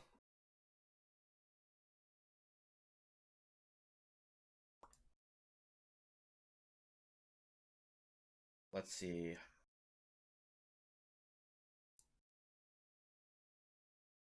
At the moment, if we actually get hit by a sweeper, all we get back will be the Luminarch Veteran and the Righteous Valkyrie.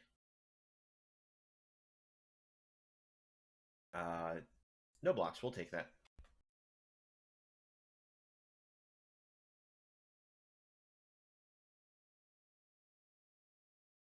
Alright, counter on the...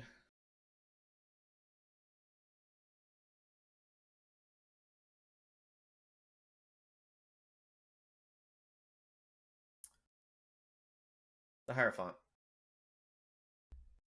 Attack.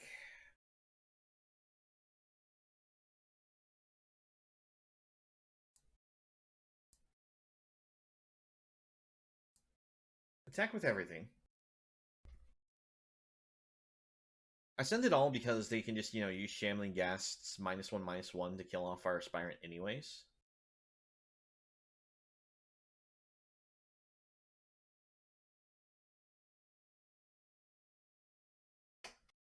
Alright, opponent actually kills our 1/1, our 1-drop, instead of blocking the Aspirant, which is the wrong order to have done that in. Because now we get the 1-drop back to the board.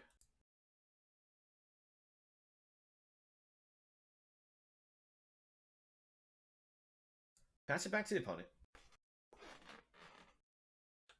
I'm holding on to the Vanishing Verse just because if the opponent does actually top deck the sweeper, I wanted to be able to answer it.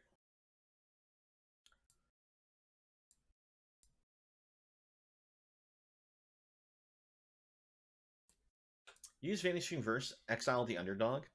This will deny the opponent the card draw that they're probably looking for.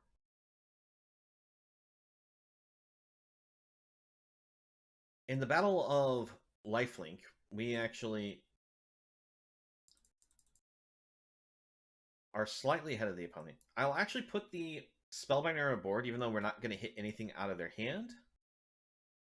For 2 reasons. One, it brings us up to 27, even though that the Henrika Lifelink attack is going to bring us back down. It does mean that if we hit a Righteous Valkyrie, we can possibly see it give all our creatures a +2/+2 bonus. The other reason is if they do go for the board wipe, we can use it to bring back Voice of the Blessed, and then we can get Righteous Valkyrie back from the Aura's death.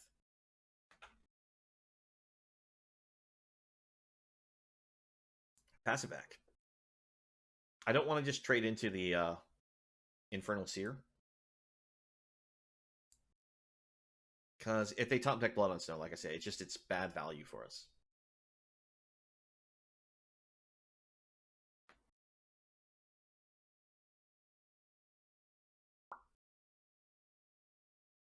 Alright. Voice of the Blessed to the board.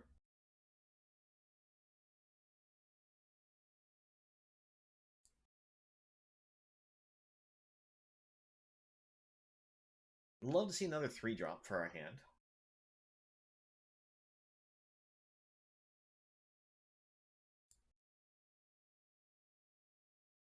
I kind of slammed... I should have probably held the Voice of the Blessed for one more turn, but this way if we do draw another creature, we can bring it down, attack with Voice. Sadly, we hit more land. Holding the land, that way if the opponent does come up with a discard spell and we decide that we're, wanting to hold a certain removal, we can not have to worry about getting hit by a go blank and losing our entire hand of potentially castable cards.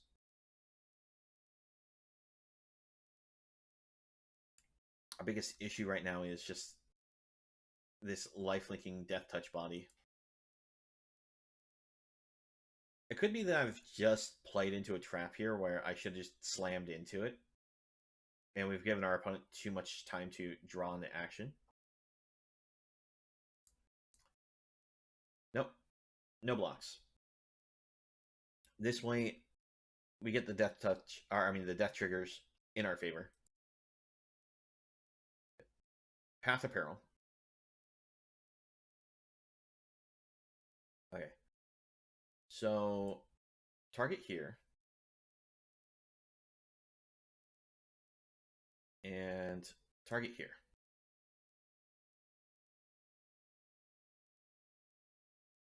I accidentally put them in the wrong order. Because Voice of Blood should have an extra +1/+1 counter. I'll let the game auto-order them, and I should have made sure Valkyrie hit the board second. But I guess it works out to our benefit that it was in that order.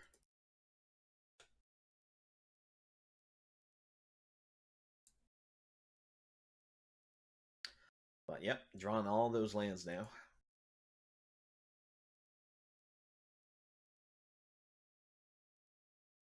Meat Hook X8. Alright.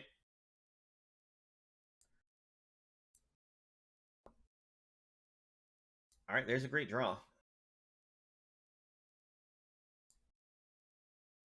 Because even if they murder this, we still get ourselves something back.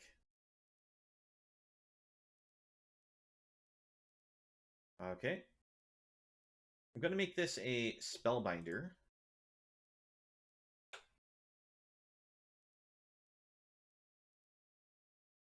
Another Meat Hook Massacre. Awesome. Might as well tax that. Is just going to X1 Meat Hook right now.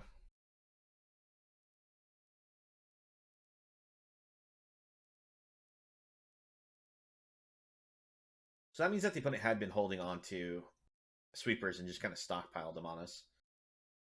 Oh my gosh. Can we stop drawing lands?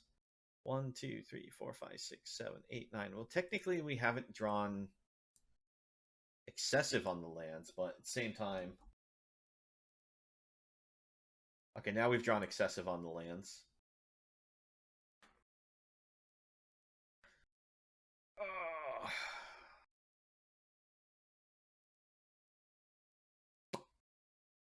That's a good card. I'm just going to see about maybe holding on to it for a moment. That way it doesn't immediately die to a Deadly Dispute, Sacrifice Ghast. Alright, never mind. We're just going for it.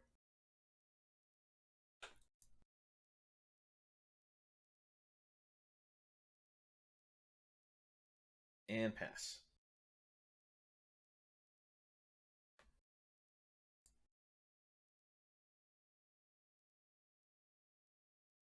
Alright, I twitch for the opponent. We hit a Righteous Valkyrie. Bring out this on the Phantom. Get ourselves a little life. Or attempt to. This person has been sitting on that removal spell for a little bit then.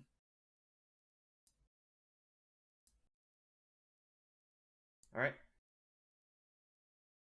Let's see, what does the opponent have for resurrection targets? Return another creature with equal or lesser power. Alright. Here, okay. So they can use that to get back Henrika if it were to die.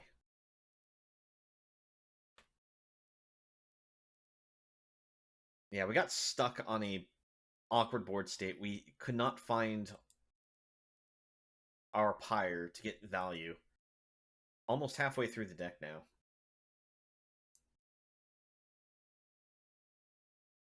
One, 2, 3, 4, 5, 6, 7, 8, 9, 10, 11. We are over halfway through our lands.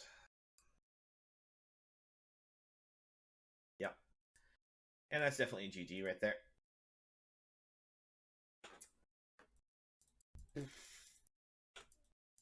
I still somehow find a way to draw like over half my lands before I'm halfway through my deck. It's always so awkward. Like, I can get mana screwed and lose a game.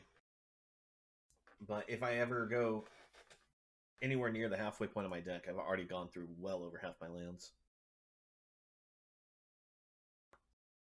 Alright, we'll keep this.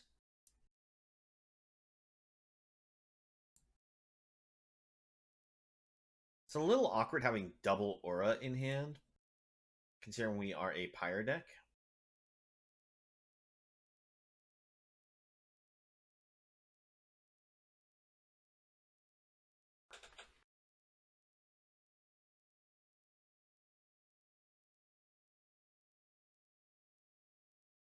Alright, yeah, we take the 1.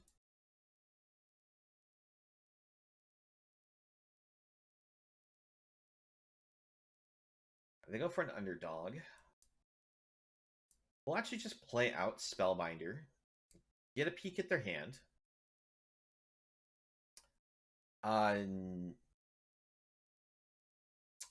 That's gonna mess us up. Let's tax Fable.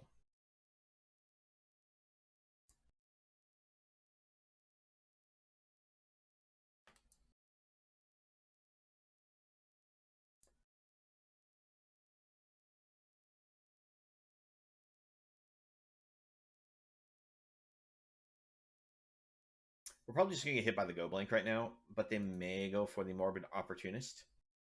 Because whenever one or more other creatures die, that includes our own, they get draw. Alright. No blocks.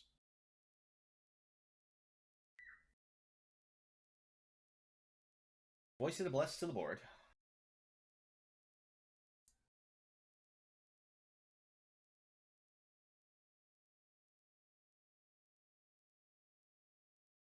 Was really hoping to be able to draw a land so I could play the Vanishing Verse, get rid of the Opportunist, except that we lose the 2 copies of our aura.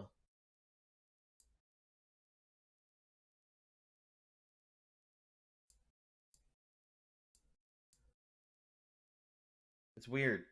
You get the rose click here, but when you click on the blood, it still does roses.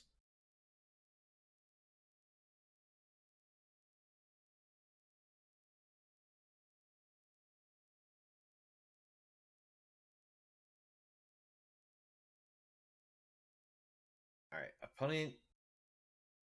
It looks like they're thinking about getting rid of our veteran.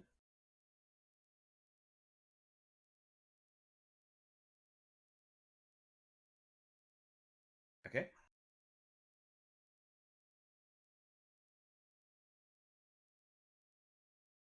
Come on, deck. Give us a land.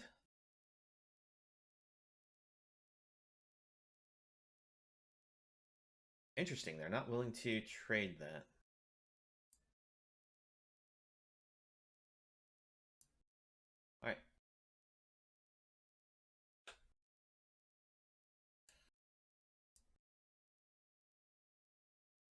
We're keeping ourselves a good advantage by just popping them in the air for 3 every turn. Them going for Fable's not really going to help them out a whole lot right now.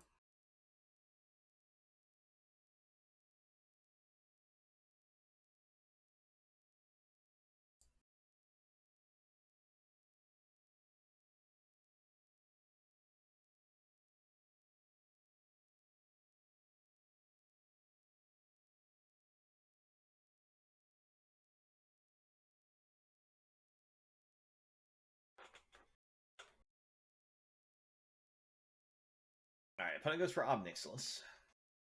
With Dockshite's Chef on the board, it does mean that they can sacrifice the 1/1 token to be able to kill off something of ours.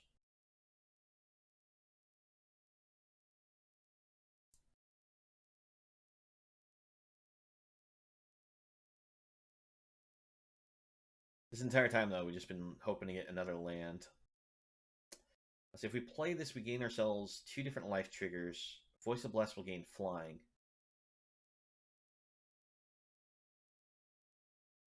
It's worth going for it.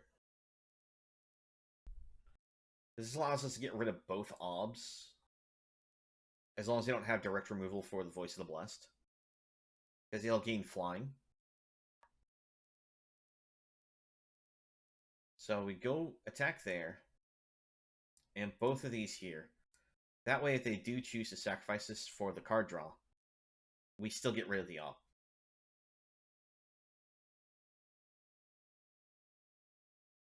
Okay. Unfortunately, they had the removal spell.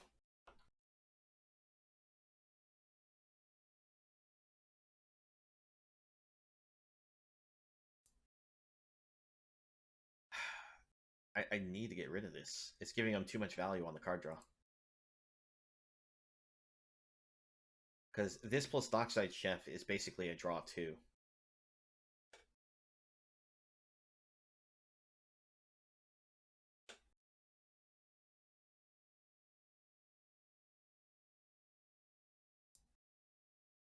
I can't really give up the cards in my hand because of their go blank. Because if I give up one card, they immediately go blank, get rid of both our cards, and get rid of our graveyard. Really, sent the point of damage to my face, not get rid of Spellbinder.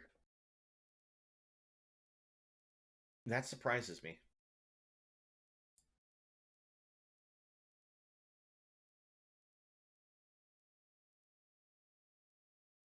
Ah. That explains it. So they don't get extra card draw from the Opportunist because it's only once each turn it can trigger. Boy, did you show up so late.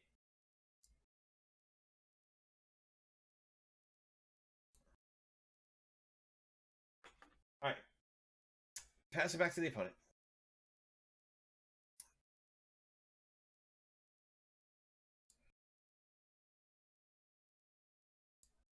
Decline. I'm going to force them to use the discard here. More than likely will.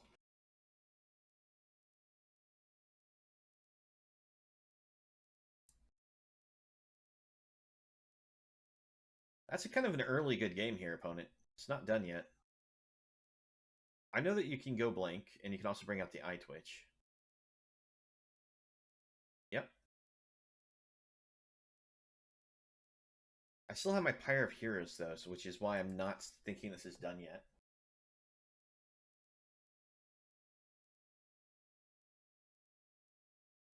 See, if we activate this, we can give up the Skyclave here.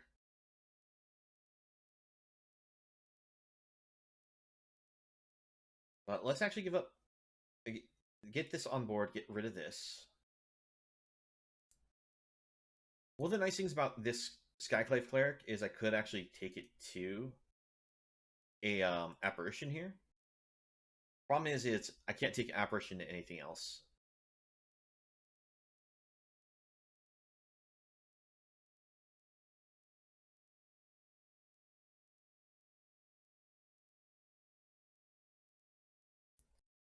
We are in serious danger of losing to that minus there.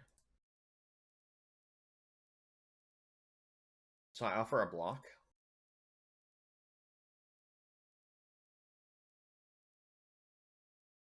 Just try to deny them their Dockside Chef because it being a sacrifice outlet for them.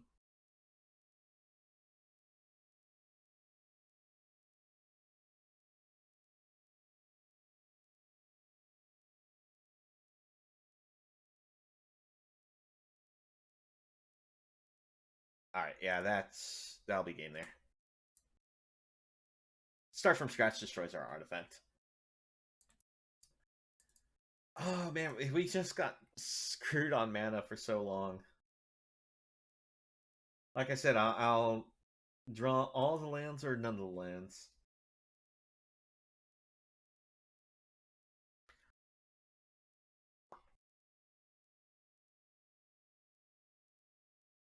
I think I probably should have dealt with the opportunist much earlier on in that match, and that's what costed it. But I honestly didn't think we'd get stuck on lands that long. All right, on the open, I'll try keeping it. Again, we have double aura, which is awkward here, but we do have Vanishing Verse.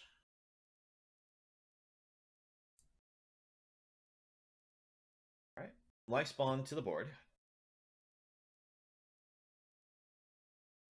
Bring this on white. Go for Valkyrie. Attack in.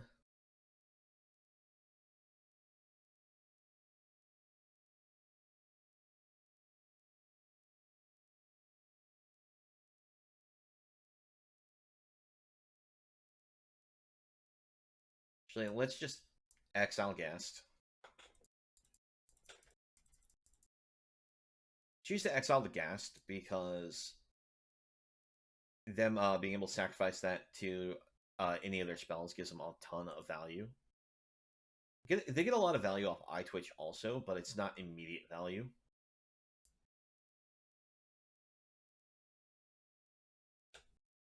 Alright, go for the Valkyrie. Because this way, if they kill the Valkyrie, we can potentially then go for Aura next turn, and if they kill Aura, we get the Valkyrie back.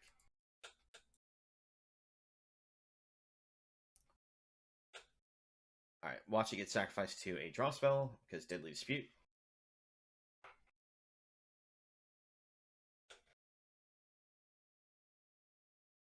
That's very ambitious of them, going for an exhibition right off the start.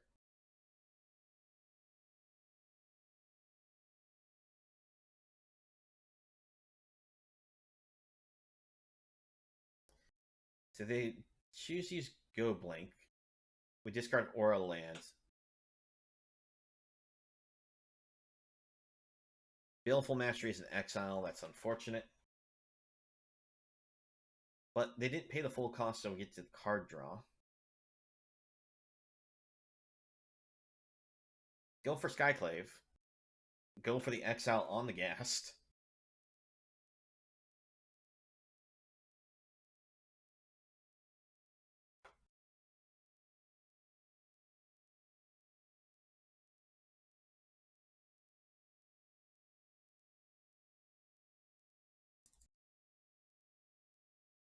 Let's see. So 1, 2, 3, 4, 5, 6, 7. The opponent can go for that, but it's not gonna impact the board too bad. All right, Meat Hook 3.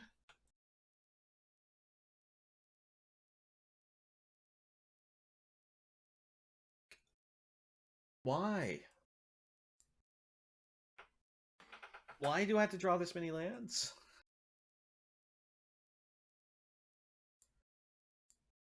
Let's see, 1, 2, 3, 4, 5, 6, 7.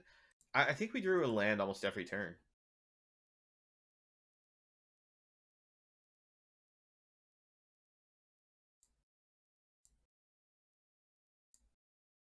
All right, opponent's turn.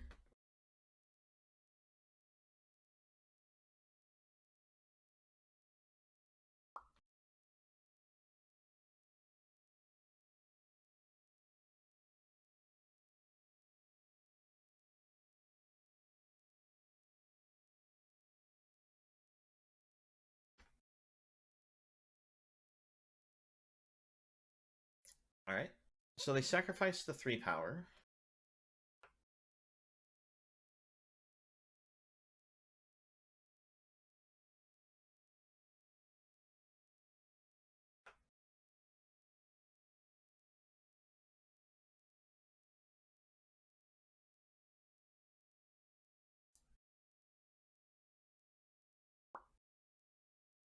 If I can top deck Pyre, I don't mind sacrificing Aura to it. We go for the Aspirant. It's possibly going to get picked off because Death Trigger. Try to put a counter on it. Okay, that's protected now.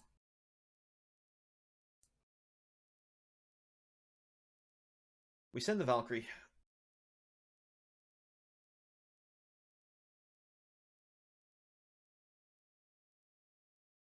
The problem with sending Valkyrie at this one is this is the default one, so they could still play another Ob and then create another token because this doesn't have the legendary on it.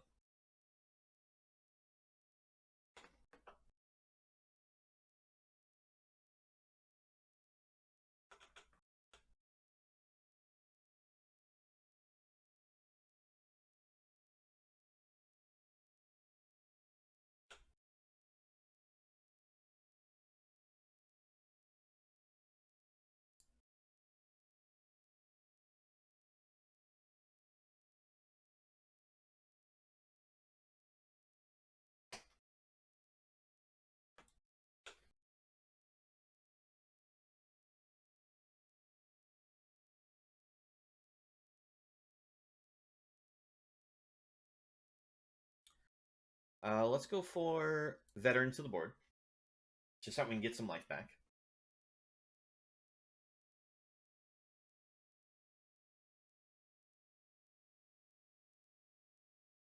Counter on Aura.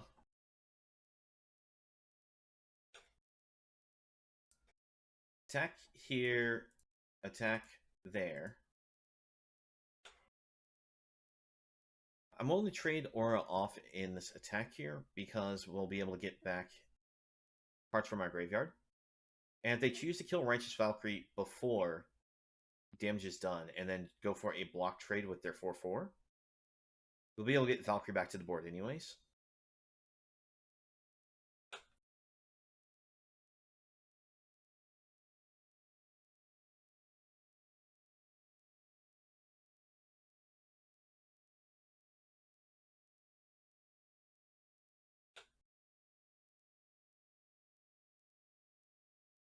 Alright, exile removal is painful. Go for another Aura to the board. Gain a good chunk of life back.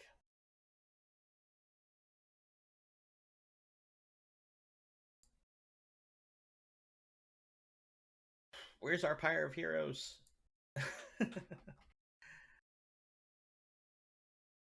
Because the opponent's showing Snowland, so that means that they're more than likely running Blood on the Snow. And they're probably also running like 4 Meathook Massacres. Meaning we're staring at an opponent that's more than likely got another Sweeper in their hand. Yep.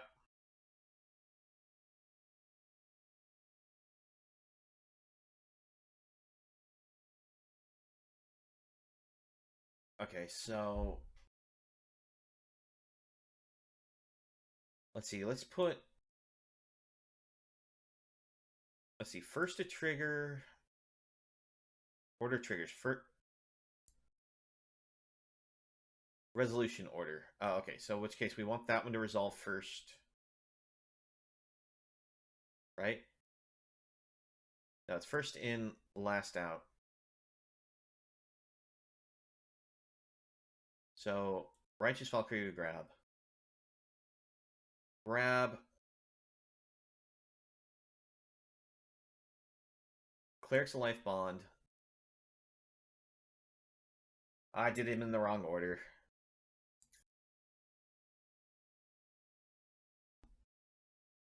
Oh well.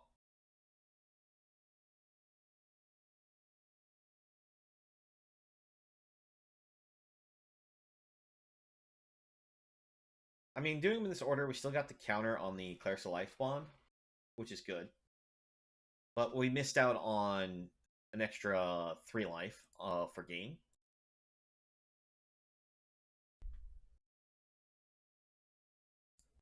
Opponent.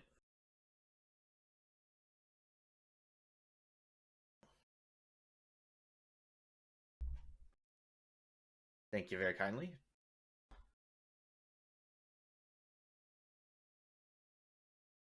Okay, let's go for this before we go to combat.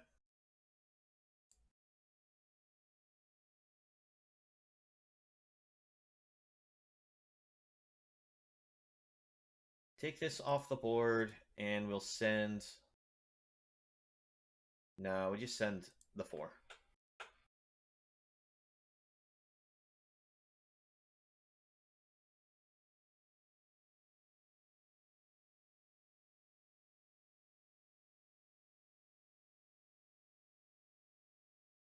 We'll let that sit in the graveyard, because if the opponent has another board wipe, we can potentially play them back out of the graveyard.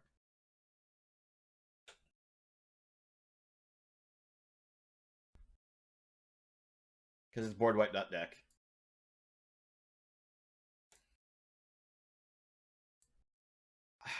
This is a case of we didn't get a Pyre, opponent's just nothing but board wipes. So if we had gotten a Pyre, we could have built ourselves up so that we could have been very protected against them, because we could have gotten a Hoffrey to the board. Alright. Your days of bringing back Ob are over.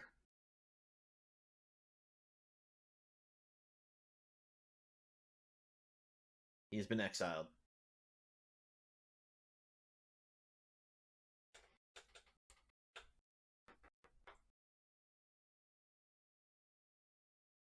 Now, the opponent can use this for its ultimate and draw themselves 7 cards, because they have so much life that it's probably worth it for them to do that. Yeah.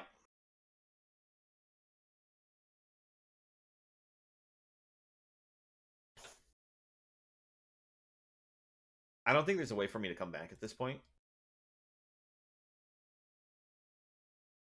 Like, the opponent really... They kind of flooded, but at the same time, it was just nothing but board wipes. So, yeah, we'll just... Mono black board wipe. Oh my gosh. This is one of those things. They don't have to print an amazing board wipe in every set, because you just end up with boardwipe.deck as these boring things that come into existence.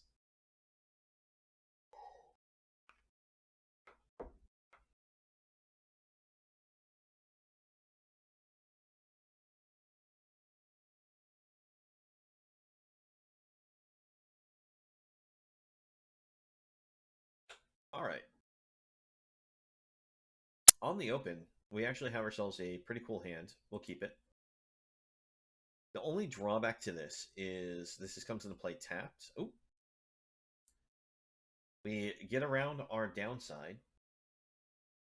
We'll play this for a white. Go Voice of the Blessed.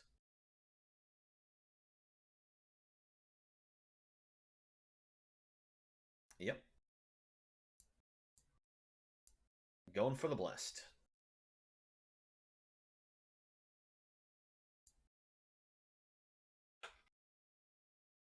Now, next turn, we can bring down Aspirant, be able to build this up by 2 counters. Never mind, we're going to exile Brutal Cathar. Because Vanishing Verse.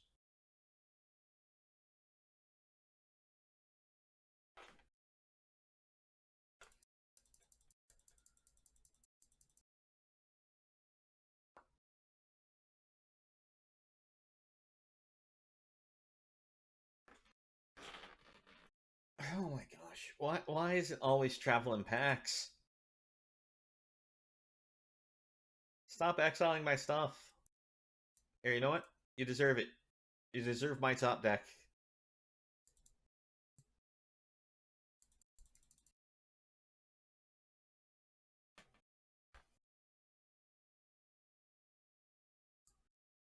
Oh, wow. That's an amazing play for them.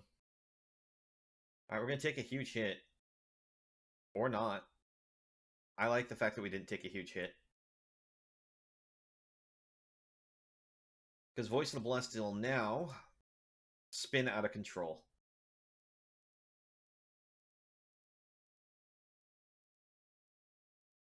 So, unless our opponent manages to get themselves that actually destroys this or another freaking Brutal Cathar, we should be good.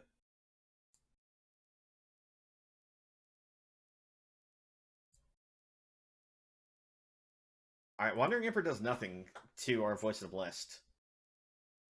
But they can use it to plus here. And then it will be able to plus this more. If that's the case, we offer a block with a veteran, right? Because then we can just bring it back to the board.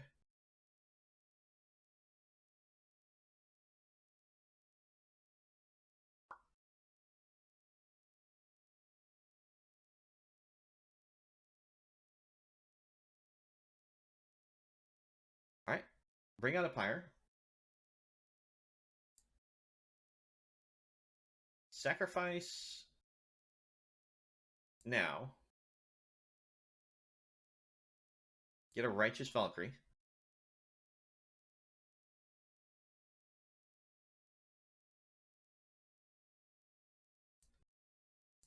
Go for killing Emperor.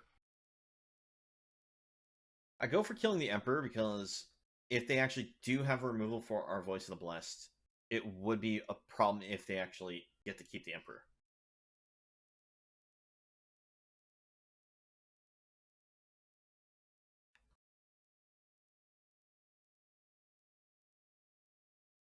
At this point, we can sacrifice a veteran, hit any 2-drop, gain enough life. That we just push lethal to the face.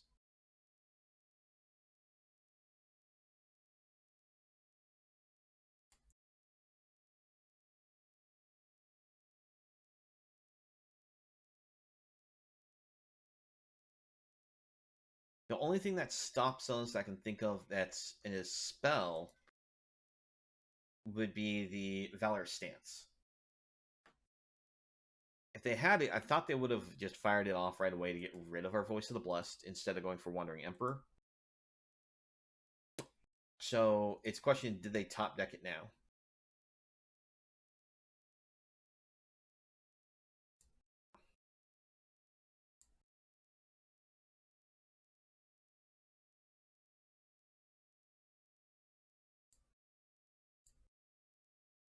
Alright.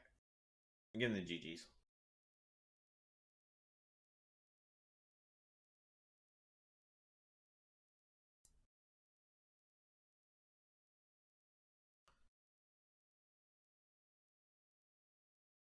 There we go.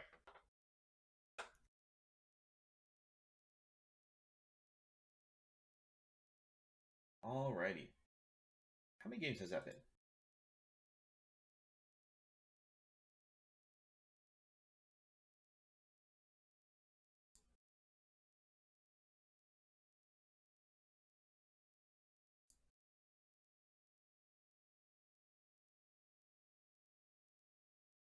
It's only been 5 games because one of the games just took forever.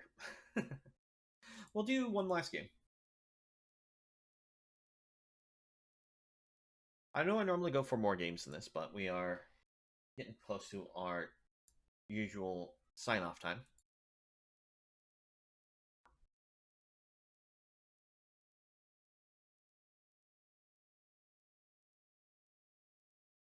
Alright, this seems like a very strong hand. We'll keep this.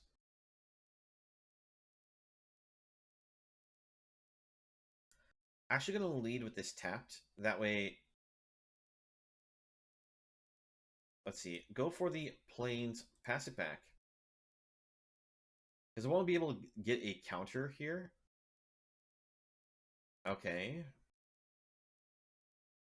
Go for Veteran. Go for Voice of the Blessed. As you say, I can hold up the Vanishing Verse to exile almost any 2-drop. This is the exception. One of the exceptions to things I can, like, exile. Alright, we're going to get rid of that Aspirant.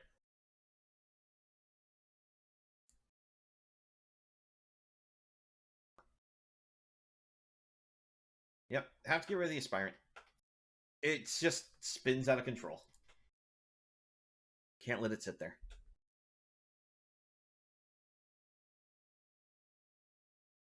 Let's see. From here, I'm trying to figure out, do we go for Aura or do we go for Skyclave? We don't really have anything in our graveyard. Oh, there's something you don't see every day. So, this is whenever it shifts to day or night. They look at top 4 cards. They can reveal a creature card mana value 3 or less to add to their hand.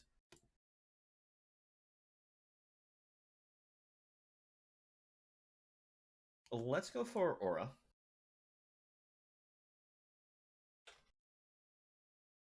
Want to give ourselves another decent-sized body for blocking, because they attack these initiates. This will at least give us the ability to kill one of them with a block.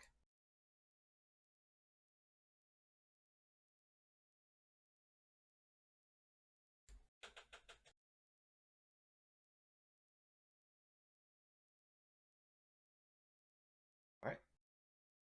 Opponent finds another Dawn Guard. We'll go for Spellbinder. See what they have going on. A Wandering Imp and a Brutal Cathar. Oh, fun. Let's tax the Brutal Cathar.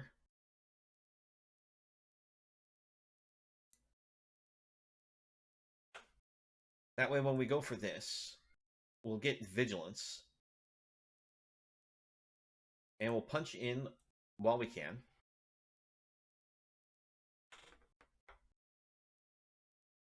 The tax on the Brutal Cathar also makes it set by the opponent. Since it's we just turned it day, meant that they had to draw a land.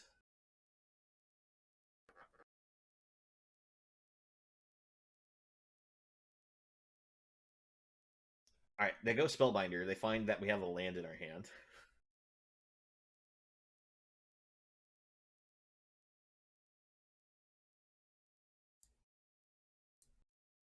Let's just attack only with the Voice of the Blessed. Play the land, and it'll be the opponent's turn. It shifts back to night, so if they do hit their land now, Brutal Cathar will come down as the first striker. So 2 spells will have to be played for it to turn back to day.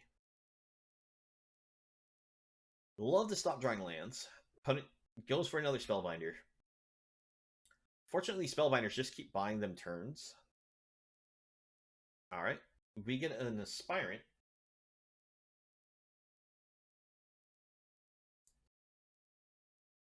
Let's put the counter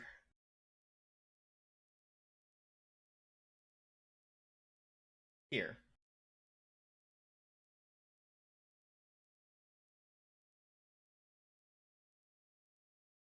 I'm going to swing these both.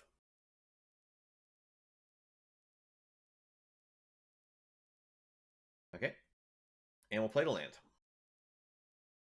It's still nighttime, so the opponent still has to be able to shift it back to day for that to be an answer. The fact that the opponent went that many Spellbinders in a row. Let's see, putting the counter there forces them to have to block it.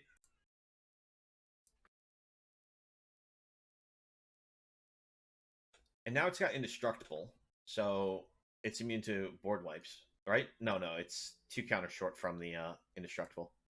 But nonetheless, we have the lethal. There we go. And one of the ways that you can play around Brutal Cathar is sometimes you can just keep it on the night side. The problem is, it's if they have already stolen something on it, you don't want it to go to night then.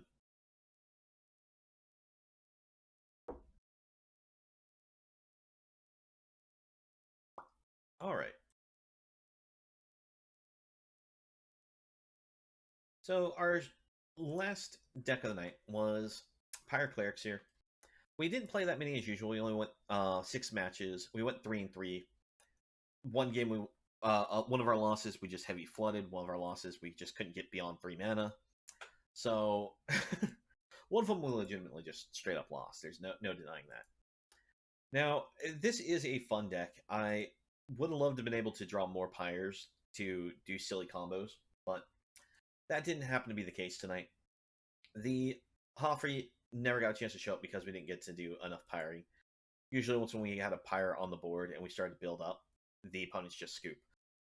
But it was great playing this again. It's going to be a shame that this is going to be rotating out soon.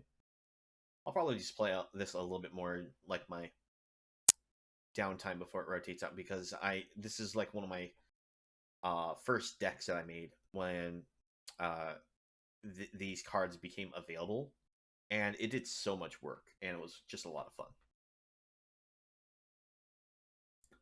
All right, with that, we're just going to go ahead and call it a night. I thank everyone for showing up, and Hench, if you're still here, thank you very much for resubbing for the extra 2 months there. I do greatly appreciate that. If you haven't had a chance to check it out, we've been uploading things to our YouTube.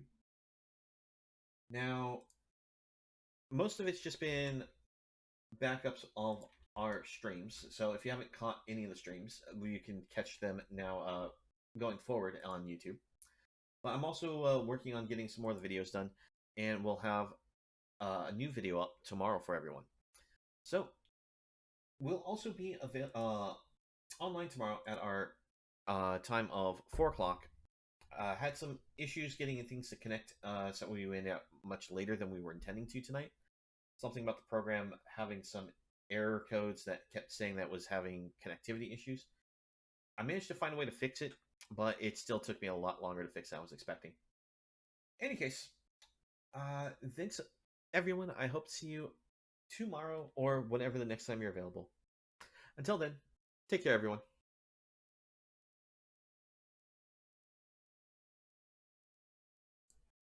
That's the wrong button.